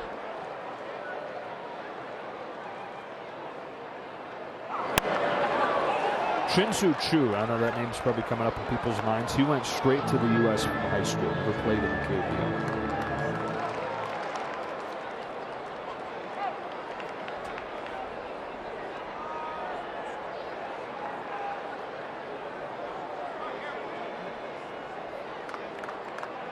Ha-Sung Kim pinch hitting. This will be the 9th pitch from Trevor Bauer in a 2-1 game in the 5th.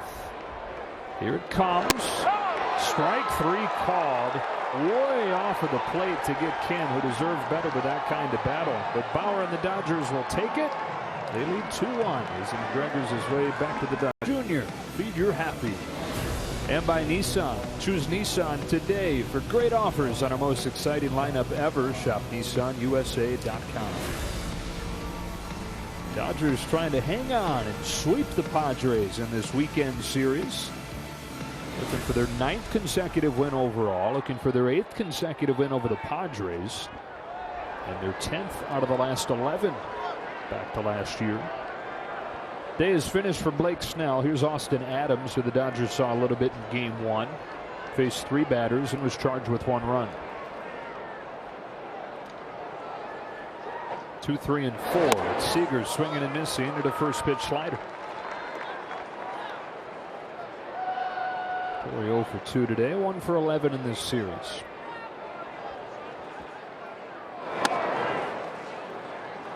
Very good bullpen the Padres have, but I think in some ways I get the same feeling. Kind of glad Blake Snell's out of there. The lineup needs another look. He really settled in, didn't he? He sure did. Retired 7 straight after walking 2 batters in the 3rd inning. Didn't give up a hit after the Smith single and the Taylor homer in the 2nd. Those are the only 2 hits he allowed over 5.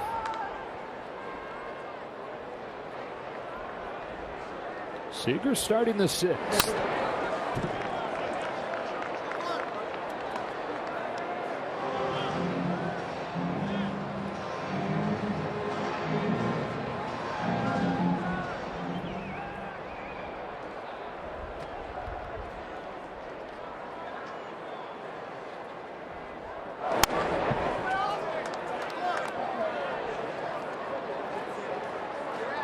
Dodgers fly up to Seattle after this one. Take on the Mariners.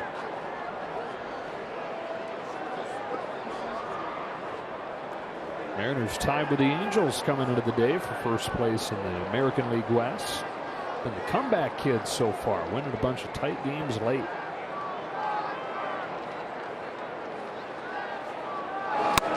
Corey down swinging, 1 away in the 6th.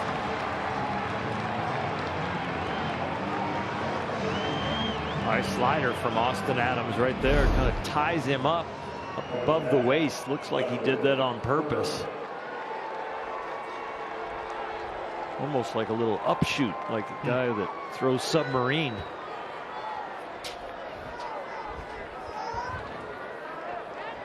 Windy there today. And some kind can help your breaking ball depending on which direction it's blowing right around home plate. Ball 1 on Turner as a strikeout and a walk, and a comedic moment after making the catch at 3rd, tripping over the bag. And you wrote on your scorecard LOL. I did. I took a picture and tweeted it out. Included Courtney, his wife, as she probably was giggling like the rest of us.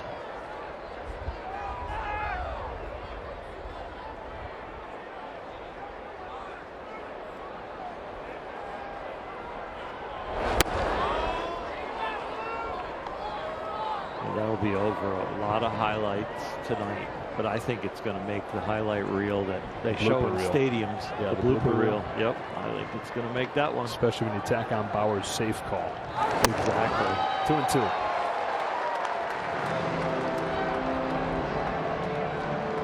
Then you got to help me on this. My generates a meme that it could turn into when you put it on your those reactions, those little video reactions on your phone. GIF. A GIF. Okay. Or a GIF. A GIF. Strike 3 called on Turner. Zone has been large today. Sure has. Like the umpires have a commercial flight to catch. It's another one of those same breaking balls, almost the same exact spot that he got Corey Seager. Of course, Seager, a left-handed hitter, and was kind of up and under his belt. That one high and away to Justin and probably did miss. That's Phil Cuzzy, who threw Bud Black out at Dodger Stadium earlier this week. Will Smith with 2 gone. Swings and taps it along 3rd and foul. Back-to-back series with this crew, which has not had its best week.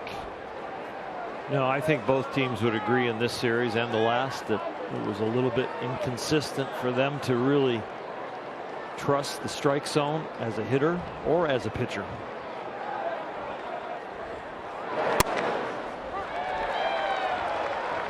Oh, 2.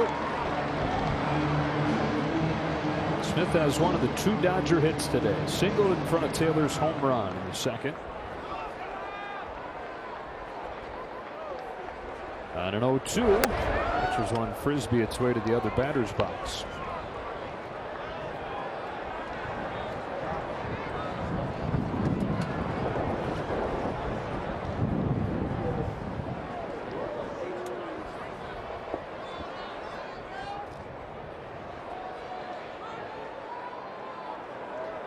against the slider. It took a while to get to it. Wanted it for good reason. Adams strikes out the side here in the 6th. 2-1 to the bottom half. Back inside. Hope you're having a great Sunday. Dodgers going for the sweep. Trevor Bauer has allowed just the home run to Jake Cronenworth through 5 innings. Yeah, he's got 6 Ks, and he's doing it mostly with the cutter and the fastball, the hard stuff. It's not like he's abandoning the curveball. He's throwing it, but he's not landing it for strikes. But when he needs to finish somebody off after slowing them down, hard stuff, here you come. Dodger pitching has continued to be great. You go back to the 9th inning on Friday when the Padres tied the game. They're 7 for 55 since then against LA. 3rd time through the lineup now, which is where most of the damage done against him so far this season has come. Profar, Cronenworth, Tatis in a 1-run game. Profar 0 for 2. Strikeout and a flyout. Pitch number 87 for Trevor Bauer. Outside, ball 1.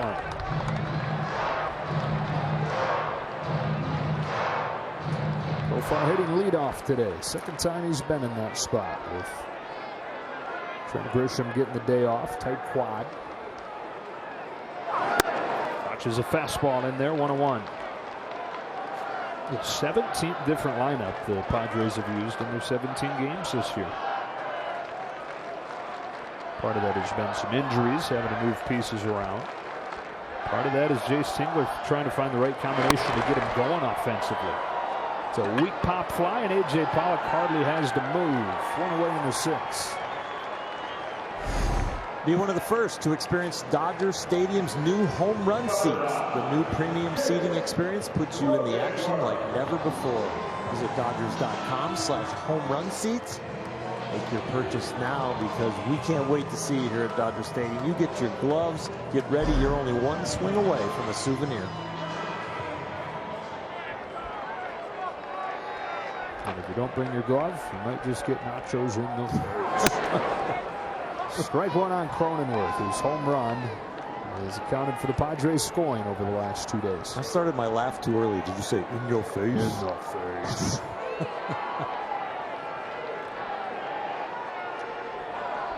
So meet the parents. I think so, with the volleyball game. Yeah, the greatest. The pool volleyball game, and the smash, yeah, and the slow motion of it. So good. 0-1. Cronenworth pops it up. Bauer's going to get him this time. Here comes Pollock, 2 up and 2 down. A sigh of relief from Trevor Bauer and the Dodgers. Cronenworth, who took him way out his last time, got in on his hands here. You know, a pitcher can start to smell when it's the end of his outing, and at 91 pitches, Trevor Bauer knows he's struggled 3rd time through this year, not last year very much, winning the Cy Young. And probably getting to know Dave Roberts and Mark Pryor and what they expect out of him, what kind of workload he's going to get. But you can see him pumping himself up. You start really getting to a point where you say to yourself, empty the tank. Tatis, perfect. Strike 1. You're not going to save anything in a 2-1 game with this guy at the plate. You are definitely going to be thinking about emptying the tank, and any surprise you have left over, you're going to use here. Tatis hit it really hard his last time. Turner caught it at 3rd. 0-2. Kind of an awkward finish to that swing as Tatis went down to one knee. Cutter away, fastball perfectly away. Padres fans are holding their breath because it was a very similar look, but with a one-handed follow-through that knocked his shoulder out of the socket last time. Put him on the 10-day IL. Now the 0-2. Close, ball 1. And the ball away from Tatis is the one that he has to learn not to release the top hand on. When he gets that full extension early to make contact, the ball in the inner half and in the middle, you're more connected to your upper body with your arms, but that ball away, it's really tough when you're reaching it, and then you got to stop the bat as hard as he swings it. 1-2. That one right there was away, and he just half-heartedly foul. You don't think about shoulders having a lot of pressure on him on a check swing. You know, that's more hands and wrists. But if you have a little instability in that front shoulder, I'm sure even a check swing can bring you a little anxiety. Yeah, got to be impossible at this point not to think about it, even just a little bit subconsciously. It's got to be in there. It's popped out 3 times that we know about in the last month and a half. Represents the tying run. 2 gone in the 6th. Takes it in the dirt, 2-2. Remember when Mike Trout said, you know, I feel better, I'm not cutting myself off? I think that's probably what subconsciously comes into a hitter that has an acre of pain, especially in the wrists, the hands, the shoulder, elbow. It's like they can swing, they feel good, they take BP, they go in the game, but they're just cutting themselves off a little bit on the full swing as the ball's in flight. 2-2. Full count. Machado on deck. And nobody warming in the Dodger bullpen. A little surprising given the history that Machado has against Bauer. 2 for 2 today. And the fact Bauer's at 97 pitches. Not like this outing is young.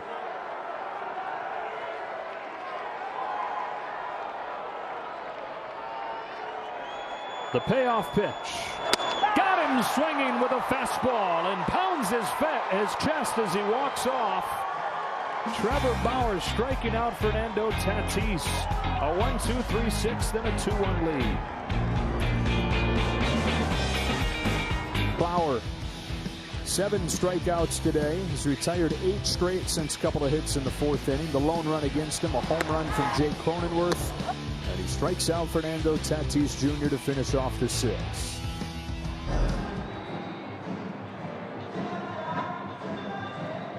Fred Stammen, for his first appearance of this series, took down 3 innings in the final game of the road trip on Thursday. And here he is for the top of the 7th.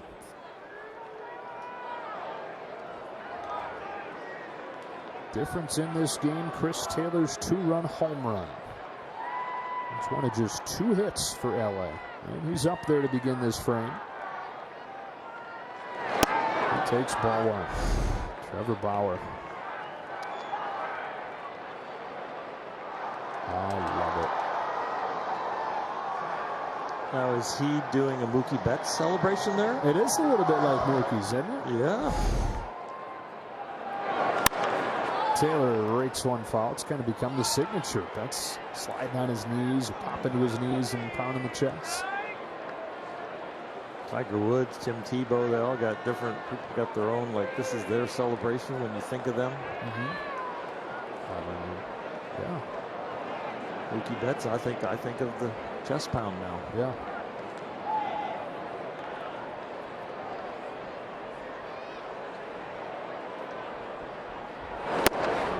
A ball, 2 strikes.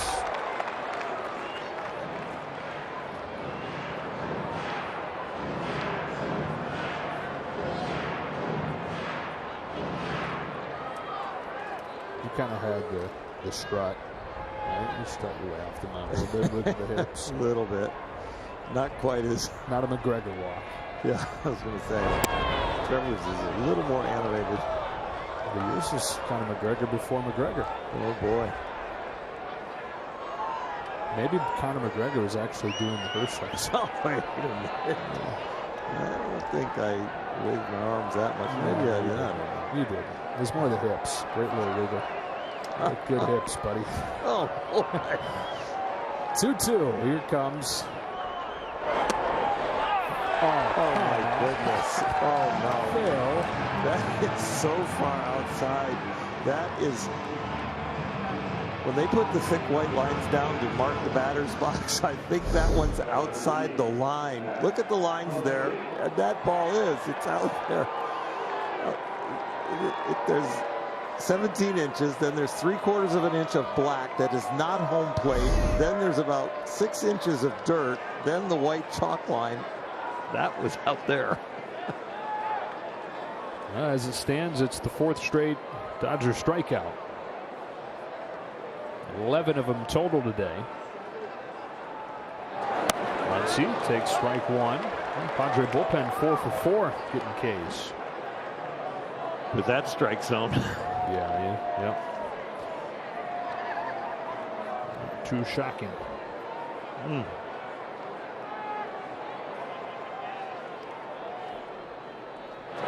Hey, so this is the 28th inning played in this series. 22 in the 28 innings. The game has either been tied or within 1 run. That is the way to start a much anticipated season series between these brewing rivals. There's the data on why it's been so entertaining. There you go.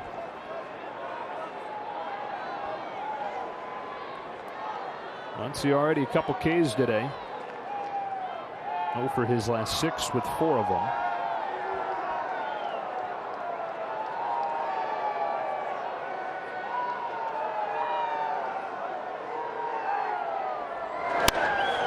Gets under it. Caratini up into the bright sunshine has run. So the Dodgers trying to sweep this series, yet Max Muncy is 1 for 12. Corey Seager is 1 for 12. Mookie Betts is 2 for 12. No Cody Bellinger, no Gavin Lux. They've had great pitching and some timely hits, some good sequencing. 1955 Dodger ball, pitching and defense.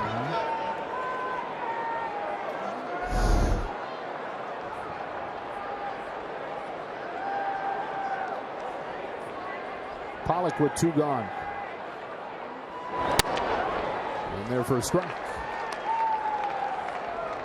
12 straight retired by Padres pitching. Back to a walk from Turner all the way back in the 3rd. Pollock has gone 0 for 2.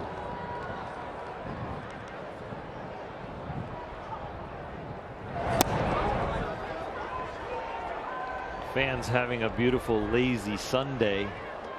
This game bringing a little tension to their day. Hopefully you like to be tense in close games. Might not have a choice, like it or not. These teams are getting together.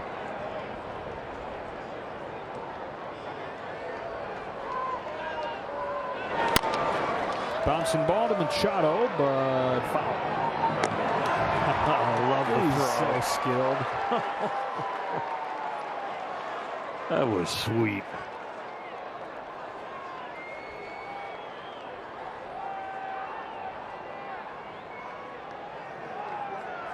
Bauer respects it.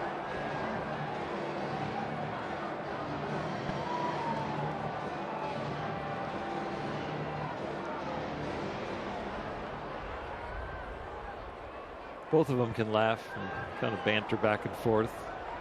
Bauer with the 2-1 lead and Manny with 2 hits. And the bazooka. And a 2-1 game getting loose. Machado, by the way, leads off next inning. You know about their little history. Pollock down swinging, and the Padres bullpen continues to mow right through the Dodgers. We stretch in a 2-1 game. Another intense, tight game between these teams.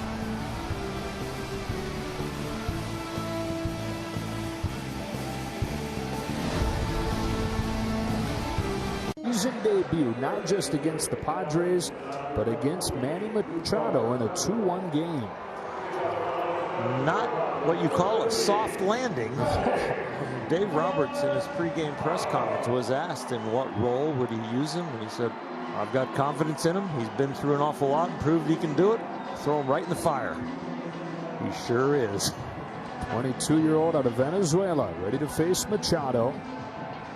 Home run from Chris Taylor in the 2nd, accounting for the Dodgers scoring. A home run from Jake Cronenworth in the 4th, accounting for the Padres. Machado 2 for 2 with a pair of singles. A fastball at 101. Out of the chute, strike 1.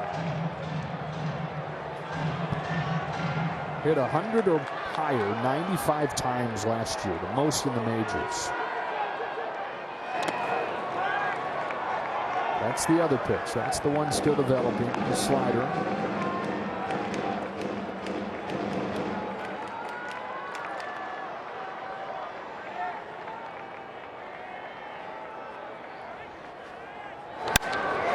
Rifle to the left side, Machado's 3rd hit. Time on the board to open the 7th. Manny is putting a lot of data points over there in that 6 hole. 3 of them today through that hole. Might end up adjusting the defense by the next time they play them at Dodger Stadium.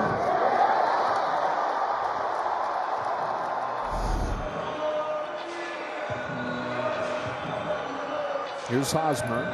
Well, Gratterall, a slow start to spring training for various reasons. Yeah, they're taking their time getting him ready. Still just 22. That one gets by, and the tying run moves into scoring position.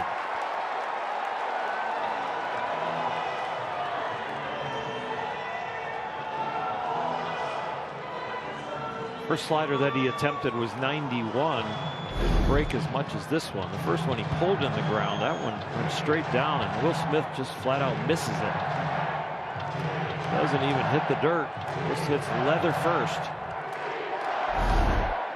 The early trouble for Gratterall. Tying run at second base. 2-1 in the 7th. A ball and no strikes on Hosmer.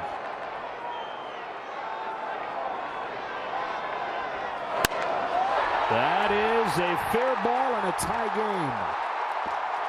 Ricochets in front of the left fielder Pollock. Hosmer into second with an RBI double, and it's 2-2.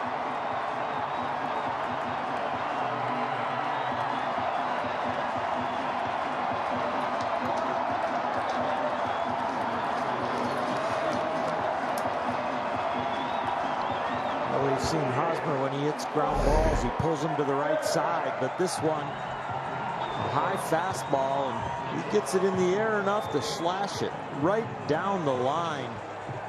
And you probably are going to go oppo when a guy is throwing as hard as Gratterall. Same kind of corner down there, but farther with padding that they have at Fenway Park.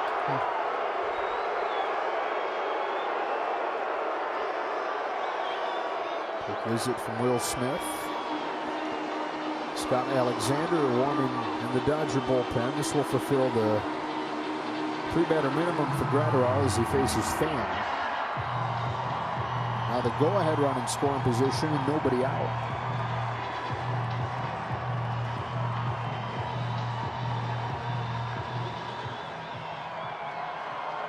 Dodgers with 2 more at bats, but this almost feels like an extra inning situation. One run is really going to hurt you. Feels like it too, in that there's a runner at second and nobody out. Pham fouls off the first one. 98 with movement. Walking a K today for Pham. He was that close to being a hero last night.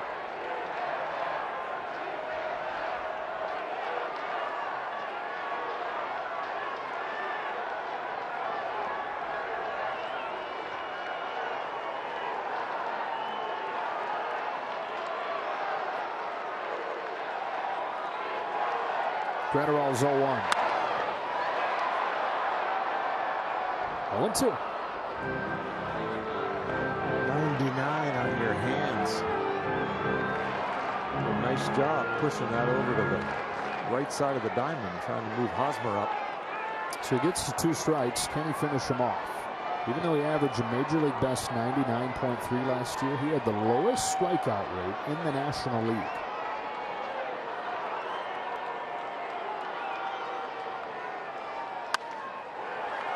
It totally tells you that a big leaguer can time a bullet, which is his fastball, but it also tells you that the development of the slider or the off-speed pitch to get the swing and miss and to get him off the fastball, just not there yet. And the hitter does not respect it very much.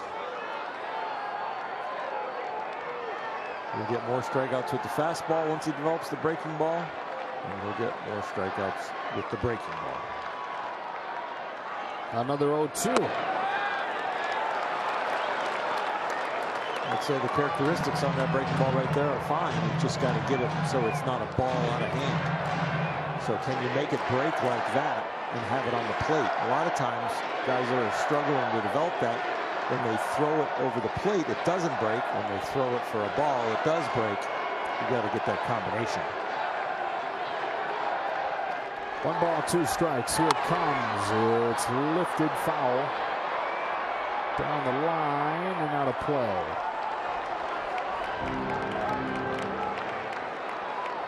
Single from Machado, double from Hosmer.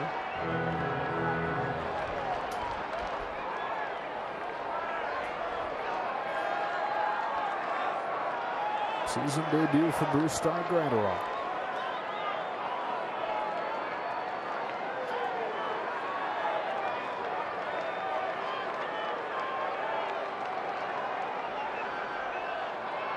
Another 1-2. Another foul ball.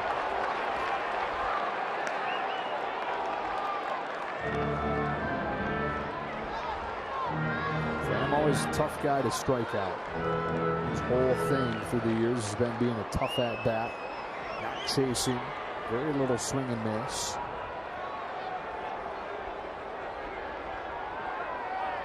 He spoiled a few, waits on another 1-2. This time Graterol gets in. One gone in the 7th. Who gets the results? It's a breaking ball. Ultimately, you'll evaluate this as he got him out because he changed speeds down to 85. He didn't get him out because it was an exceptional breaking ball or good location. So you got to say that was a changeup almost. And one that as it left his hand, he's probably saying, uh-oh, I'd like that back. No, no, no, no, no, yes. Jorge Mateo. Bouncing ball, softly to short. Seager for out number 2. A couple outs in quick succession here. Go ahead run now 90 feet away, but 2 gone for Victor Caratini. Now those 2 quick outs for Graterol make you take a deep breath on the mound, but you still got 1 more out to go. No time to relax. Especially with the man down there at third. We've already seen 1 wild pitch and 1 nearly wild pitch. Caratini 0 for 2 and 0 for 7 this weekend. You haven't been out there all year. It's your first outing. You've given up the tying run. You've got to fight overthrowing right here. Trying too hard and making a mistake. Good pitch there to the inside edge. The best breaking ball he's thrown in this inning. Trent Grisham on deck, pitcher's spot.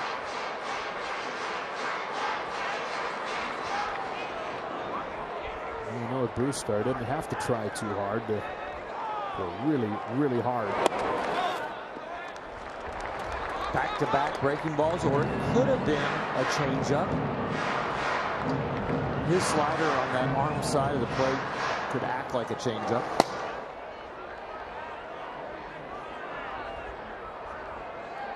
It was charted as a slider, but it sure did look like a change. Behind here, 2-1. Well, it's a slider again. They're just kind of spinning on that side. So as he's aiming for that side of the plate, his fingers are not getting to the front or top of the baseball, more on the side where it just kind of spins and hangs out there. Alexander's ready to go. If this gets to Grisham, probably going to see him. Ball 3. Back to the fastball there.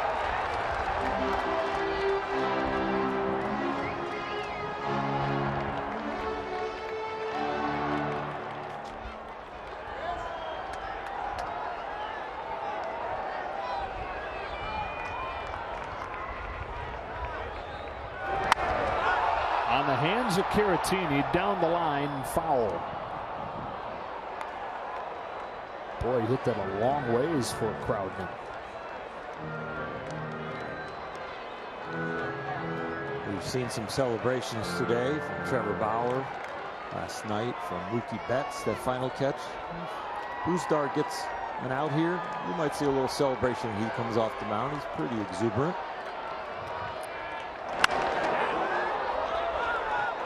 One/foul stays at 3-2. The celebration might be dampened a little bit by the fact that he's given up the tying run, but still a big spot where he always is very thankful to the sky at the end of his innings. Go ahead run at third. 2 gone, 7th inning. Another 3-2 pitch from Brusdar Graterol. He walked him. Bumpy season debut for Brusdar. Single, wild pitch, double, walk.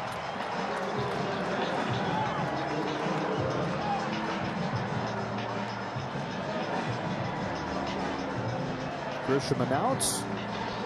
And Dave Roberts coming out.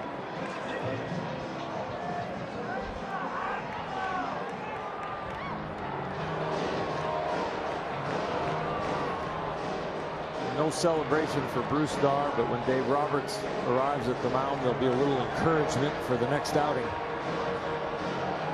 Whenever the manager reports to the home plate umpire and you see the lineup card come out, he's working on a double switch. A.J. Pollock will come out, so the pitcher's spot will now be 7. Zach McKinstry into the game. He'll be due up second out of the 9 spot in the 8. Scott Alexander coming on. First and third, 2 gone and a 2. Trent Grisham announces the pinch hitter. The left-handed batting Trent Grisham announced. So Dave Roberts brings on Scott Alexander. And when he does that, Jace Tingler pulls Grisham back and sends up the right-handed batting Will Myers. We see less and less of this, but the roster is expanding. Most people go with more pitchers, but you go through a few players when you do this. Alexander's first outing of this series. A couple scoreless appearances against Colorado. Called down in a big spot here. 2-2 in the 7th. First and third, 2 out.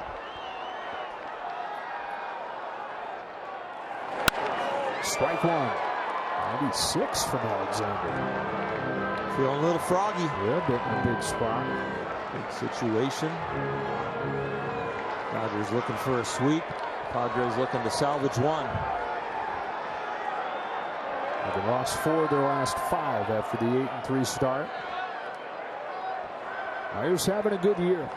On an 0-1 from Alexander. He hits a bouncing ball to second. McKinstry fresh into the game. Noisy makes the play and throws him out. And it stays 2-2. They tie it up on a double from Hosmer. He'd be 8th. And Keone Kela, who gave up 3 runs in the 6th inning against the Dodgers on Friday night. So the first runs that he had allowed this season, first runs in a Padres uniform. Anyways, he comes back out to face 8, 9, and 1. And block out the negative and rewrite the dream. It was a nightmare outing. Instead of Sheldon Noisy, Edwin Rios will pinch hit. Then McKinstry, then Betts.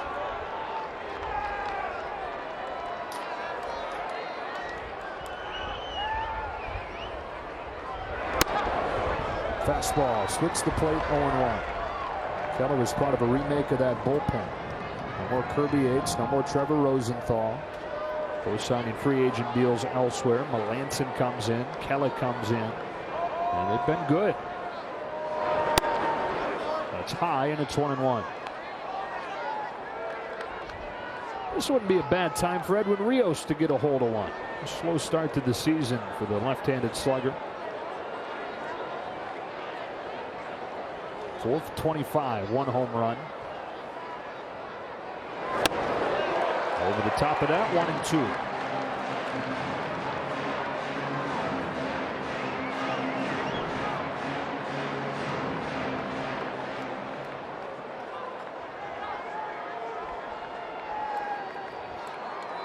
I think they got to go high fastball or another breaking ball, see where they go. Breaking ball to slow them down.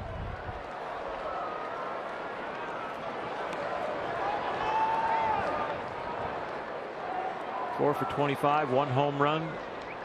Really early in the season, no need to have any pressure, any extra pressure on you to think you need to perform now. But the string is getting a little shorter where you're going to feel some, or I should say the fuse, you're going to feel some pressure. 2-2. Rios swings and misses in front of an off-speed pitch. 6 of the last 7 outs have been strikeouts, and that is 14 in a row retired by Padres pitching. Dodgers have had 5 or fewer hits this year 4 times, but they're 4-0 in those games. That's unreal. It tells you about the pitching staff that has supported when the offense has had a flat tire. Yesterday was one of those days. 2 runs on 3 hits for the 2-0 win. 2-2 here as McKinstry bats for the first time. And rifles a line drive into center field for a base hit. No waiting around for McKinstry. I went back and looked at some old pictures of Carl Yastrzemski, and then you said to me, what do you think about Mike Yastrzemski? Does he look like him? I pulled up some video of Mike. Yeah, he's got a little bit of that front shoulder down, back upright. Doesn't hold his hands as high as Yaz did, the older grandfather Yaz, but he's got a little Yastrzemski in him as far as the mechanics of the swing, and boy, also the contact. Yeah, the production in a very small major league sample. Go ahead, run aboard. Mookie Betts at the plate. Betts today 0 for 2 with a walk.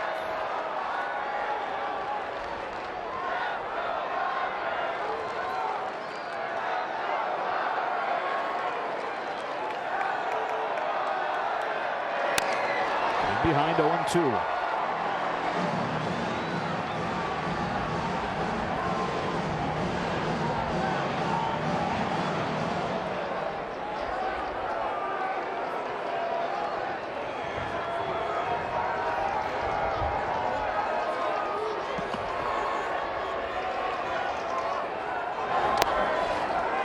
Try to get him to chase the same thing. Laid off this time. 1-2. One of the ways the Dodgers build pitch counts right there. A lot of hitters in the league are out now, and the pitch count stays down. So many guys in the Dodger lineup just spit on that.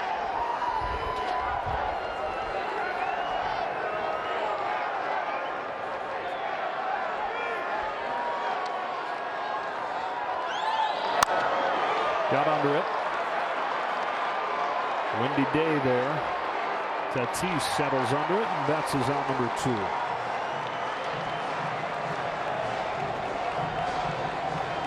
One run is going to be so valuable as the game has gone longer. Now the shadows from the light towers are starting to creep in. So all of a sudden you get a run. Advantage defense, advantage pitching. Seager. Lone hit of the series for Corey, that go-ahead home run in the 12th inning on Friday night.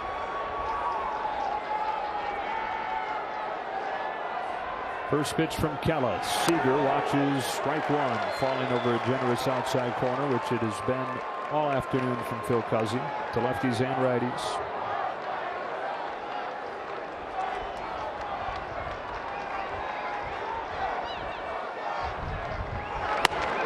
That's a ball. 1-1.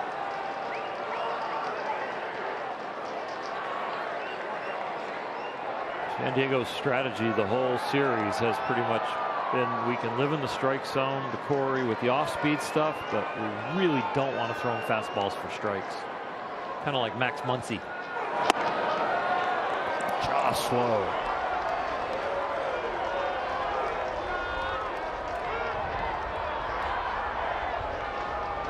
See too many fastballs close to the zone as Seager doesn't attack. McKinstry at first, 2 away, tied in the 8th. Seager, it's a breaking ball, rolls it to first for Hosmer, and that'll do it for the Dodgers in the 8th. Tied at 2 with the bottom half in San Diego.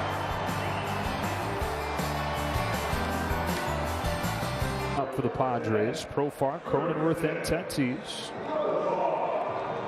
Dennis Santana warming in the bullpen with a switch hitter, a left-hander, and a couple right-handers due up.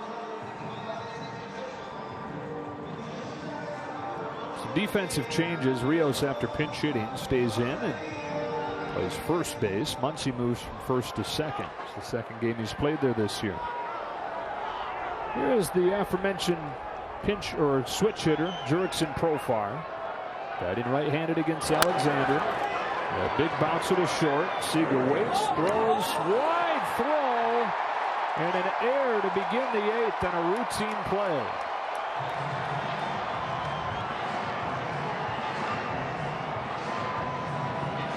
Each squad in game 1 made 3 errors aside. It was an ugly game.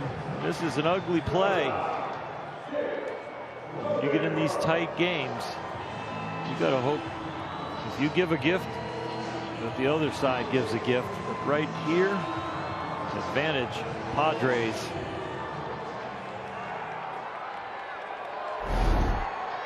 Go ahead run aboard on Seager's error. Jake Cronenworth, who had a home run earlier. Scott Alexander, ground ball specialist. Second highest ground ball rate in the majors since he debuted. Only Zach Britton has a higher one.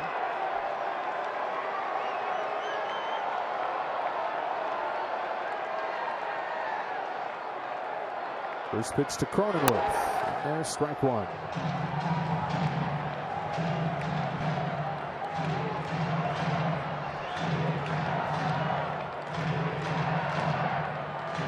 Scott Alexander has shown better command of late. Two-seamer. Been able to run it in on lefties like that last pitch. And we start finding the breaking ball. That's foul. 0-2. Profar, by the way, 3 stolen bases this year. Over his last 4 seasons, he's 29 for 31 on stolen base attempts. Scott doing a nice job mentally right now. You have the error behind him. Got a man on first to break your concentration, but he's still 5 for 5 as far as strikes.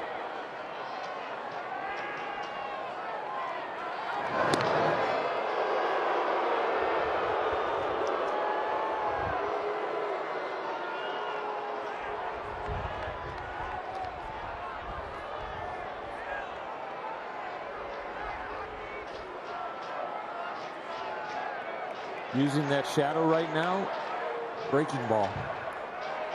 Where he sees it, it doesn't end up. The fastball, if it's moving as much as Alexander's does, that's fine too through the shadows, because where the hitter picks it up, the sinking action takes it away from where he thought it was. And the same thing with a slider. The four-seam fastball that's pretty doggone straight, that would be the worst thing to throw. Good lead for Profar after a couple throws. Not running. A pop fly off of the bat of Cronenworth. Seager for the first out. I like it. I like the pitch selection. 2 fastballs and then go to the slider like that. Tough to pick up in those shadows on the pregame show. Jerry and Nomar talked about that. One of the toughest things for these shadows in San Diego at the end of the game. So Dave Roberts is going to go to Dennis Santana with Fernando Tatis coming up in a 2-2 game. He struck Santana out in extra innings on Friday night. They had to throw a lot of pitches to do it. The one that he got him on was middle. It just frozen. Couldn't pull the trigger on it. So fascinating matchup coming here in a tie game in the 8th. Dealers. Game 1 of the series in Seattle. It'll be Dustin May for the Dodgers. Quick series up there. They play Monday night, Tuesday afternoon before heading back home to see the Padres again. Dennis Santana in a 2-2 game, bottom of the 8th.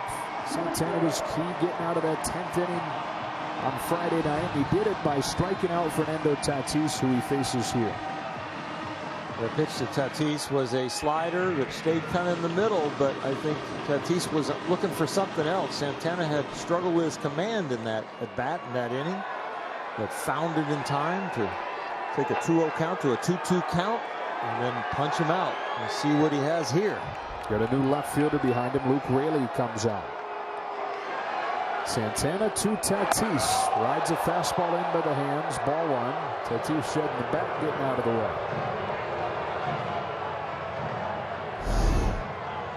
Shakes his hands a little bit as the weight of the bat leaves his hands. Maybe, oh, it looks like he hits the back of his right hand on the bat.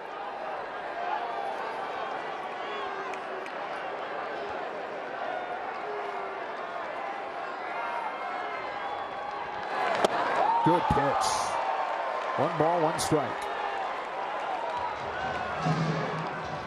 Trevor Bauer never really came in on Tatis. Santana does at the very first pitch. Bauer worked him away with slow stuff, the cutter, and the fastball. Both sides of the plate here in this big at bat. 25-year-old fires. Backs up inside. Ball 2. But the natives of San Pedro de Macorís, Dominican Republic. Santana, the former highly regarded prospect, broke into the majors and then dealt with injuries. Started the season on the taxi squad, activated early. Finds himself in a big spot again. A 2-1. Way outside, ball 3.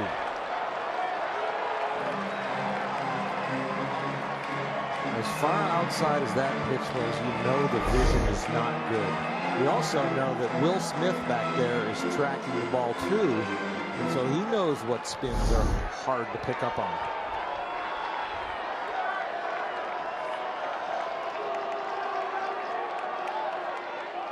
Here comes the 3-1. 3-2. You don't want to waste this lighting if you're a pitcher. Even in a 3-1 count to a hitter like this, even with Machado on deck, you want to challenge him because you got good lighting. Kind of nullifies the hitter's count. It's gone full now. Profar's aboard on the leadoff air on Seager. Leaning with a good lead. There he goes. Here it comes. A pop up. And having a hard time finding it. He did. It wound up in the seats. We'll do the 3-2 again.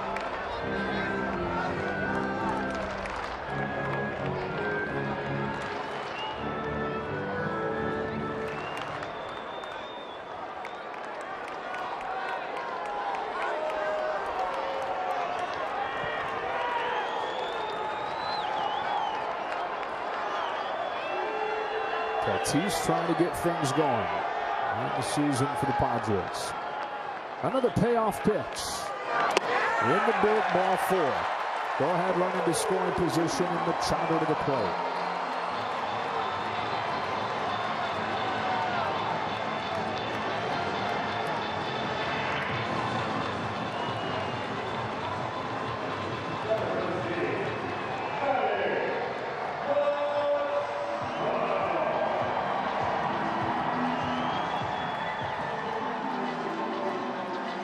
Padres have 5 hits today. Machado has 3 of those, 3 singles.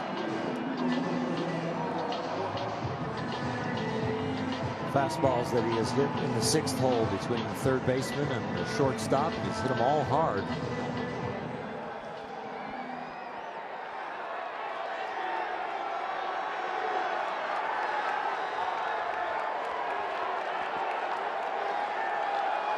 Two on, 1 out, 2-2 in the 8th.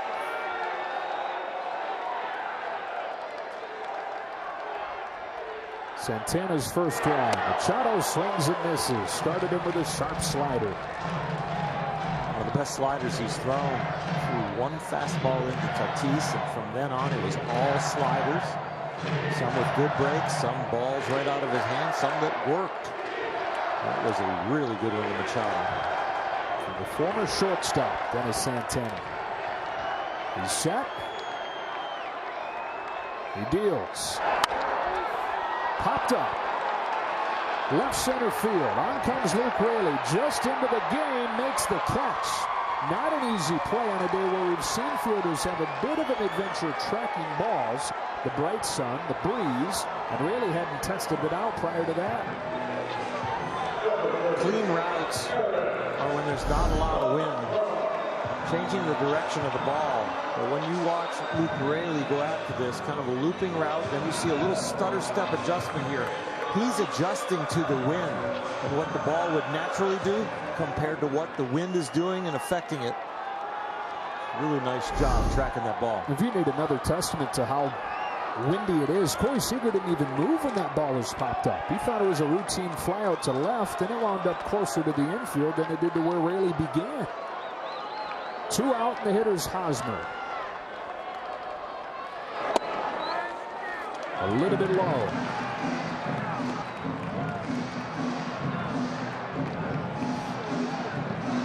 RBI double from Hosmer last inning, tied the game. He had a game-tying hit in the 9th inning on Friday night.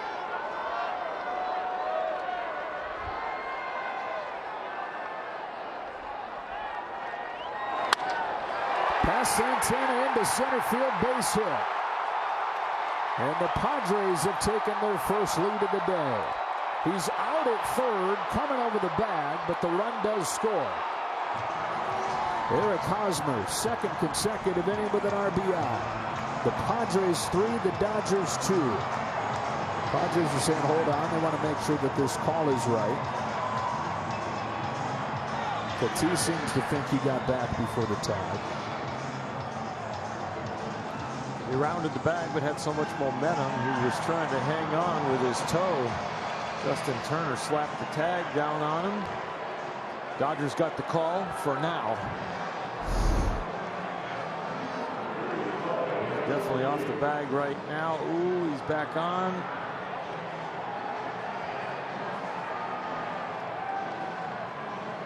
Might reverse this one.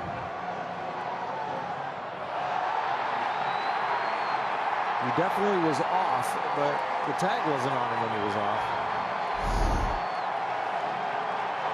The fans have seen it, and now the Padres fans are cheering. They start to turn their attention to the 9th inning, where the Dodgers will need a run to keep this game going. He is safe. Turner, Smith, and Taylor due up. Likely against Mark Melancon.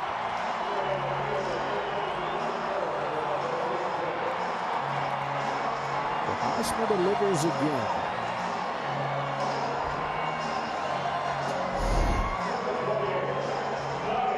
Ground ball to the pull side, just barely.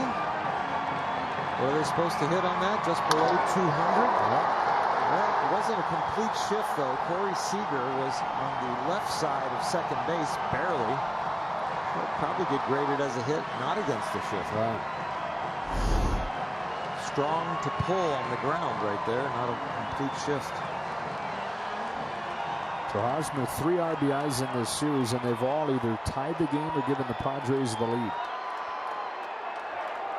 And now Tommy Pham looking for some insurance.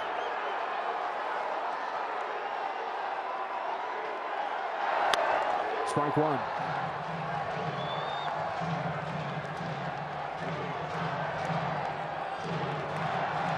A walk and 2 Ks today. Pham in this series 0 for 7 with 5 strikeouts.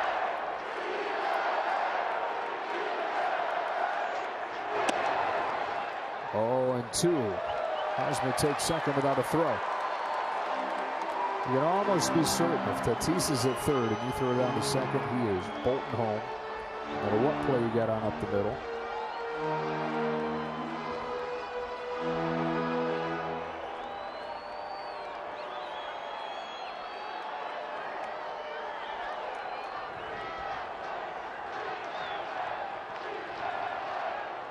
Oh, 2. And again, this inning began with an error on Corey Seager on a routine bouncing ball.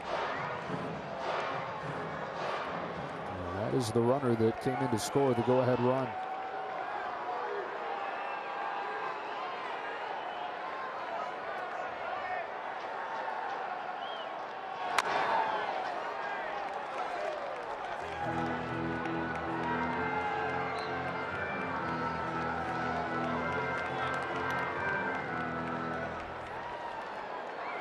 Melancon, Dodgers saw on Friday night, yesterday off. He's ready to go for the 9th.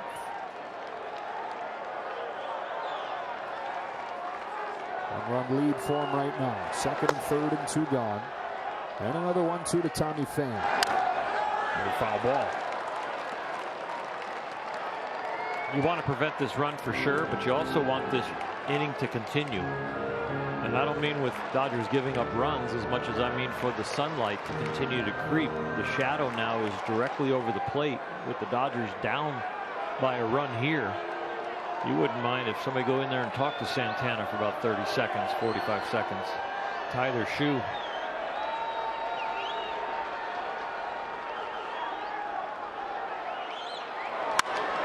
Yanked deep to left into the corner. That will drive home 2 more. Tommy Pham with his first extra base hit of the year, a 2-run double, and it's 5-2 Padres.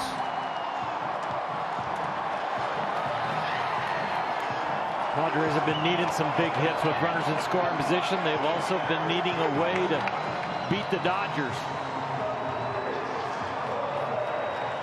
Feeling very secure about avoiding the sweep now after this double in the corner, a changeup that stays up, and you see that that ball really doesn't change any direction as far as the spin. It's not a breaking ball, a changeup that doesn't have much bite. So whatever the vision is on the pitch, it stayed exactly where it originally was, and he spanked it.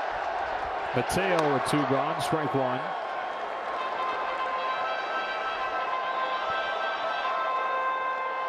Well, they'd scored 2 runs over the previous 19 innings. They've gotten 3 here in the 8th.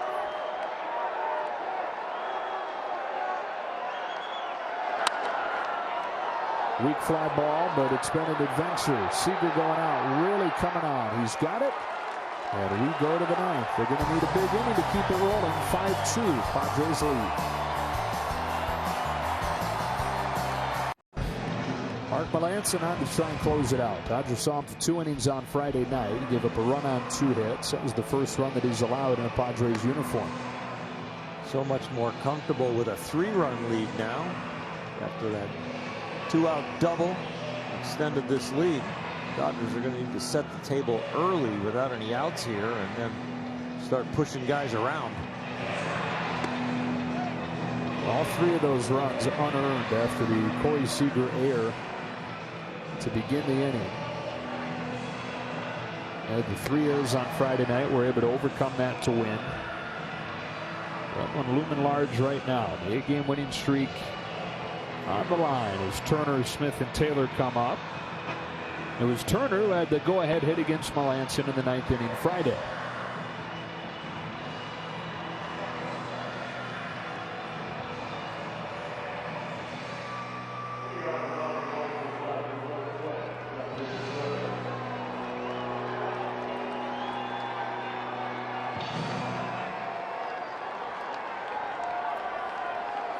A walk and 2 Ks for Turner.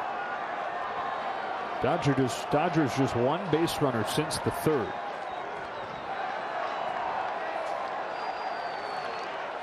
First pitch of the 9th from Melancon. Drops in there, strike 1.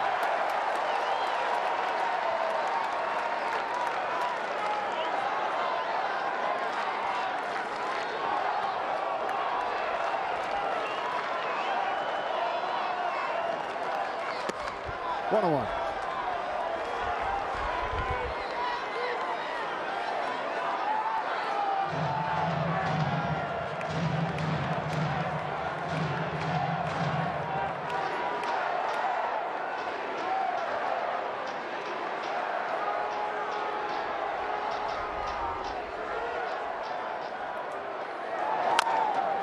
Ahead of Turner 1-2.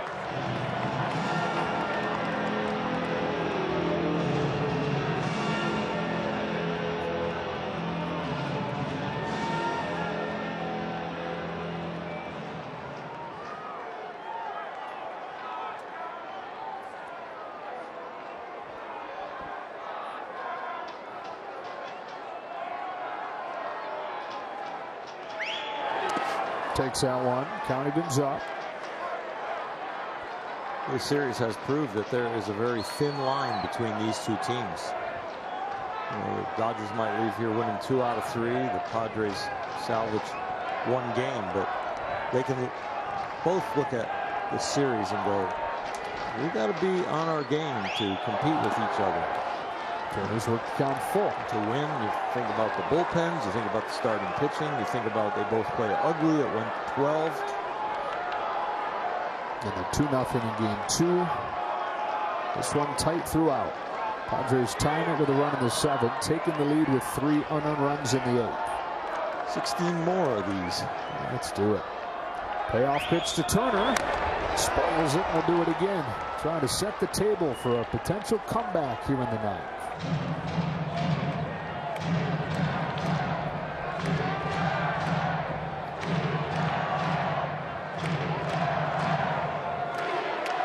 Padres desperate for reason to feel good.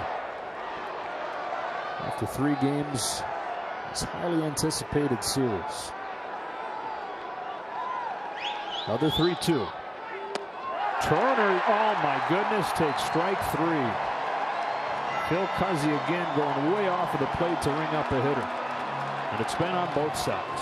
It sure has. I mean, it has been consistent, but what hitters would call consistently bad and consistently wide.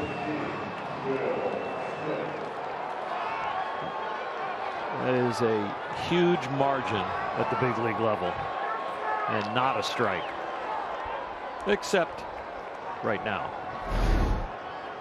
Man, what a huge call, though. Instead of a leadoff walk, one gone.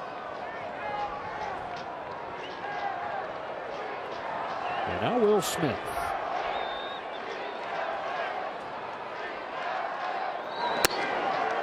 Ball one. Would have been the first walk issued by Melanson this year. It should have been.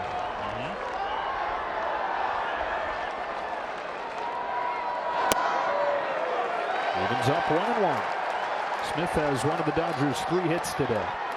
Led off the second in front of Chris Taylor's 2-run home run. It's accounted for the scoring, and the offense, suddenly you're looking at 2 games pretty quiet. 2 runs on 3 hits, back-to-back days, 1 and 2.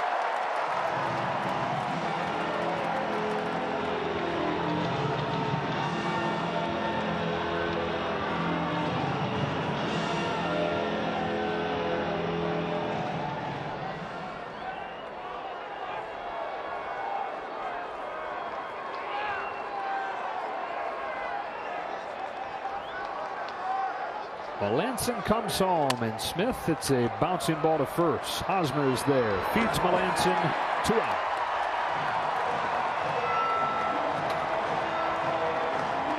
It's a good play by both guys, but better by Melanson because Hosmer handcuffs him with where the ball is. You want it slightly low or high. You don't want there at your waist. It's hard to turn the glove and not get it in the heel.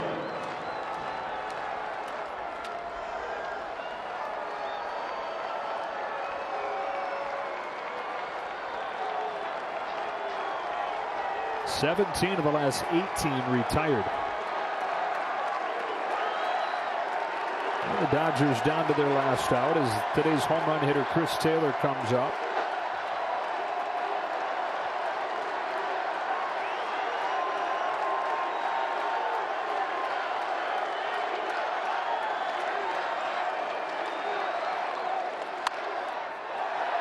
A pop up.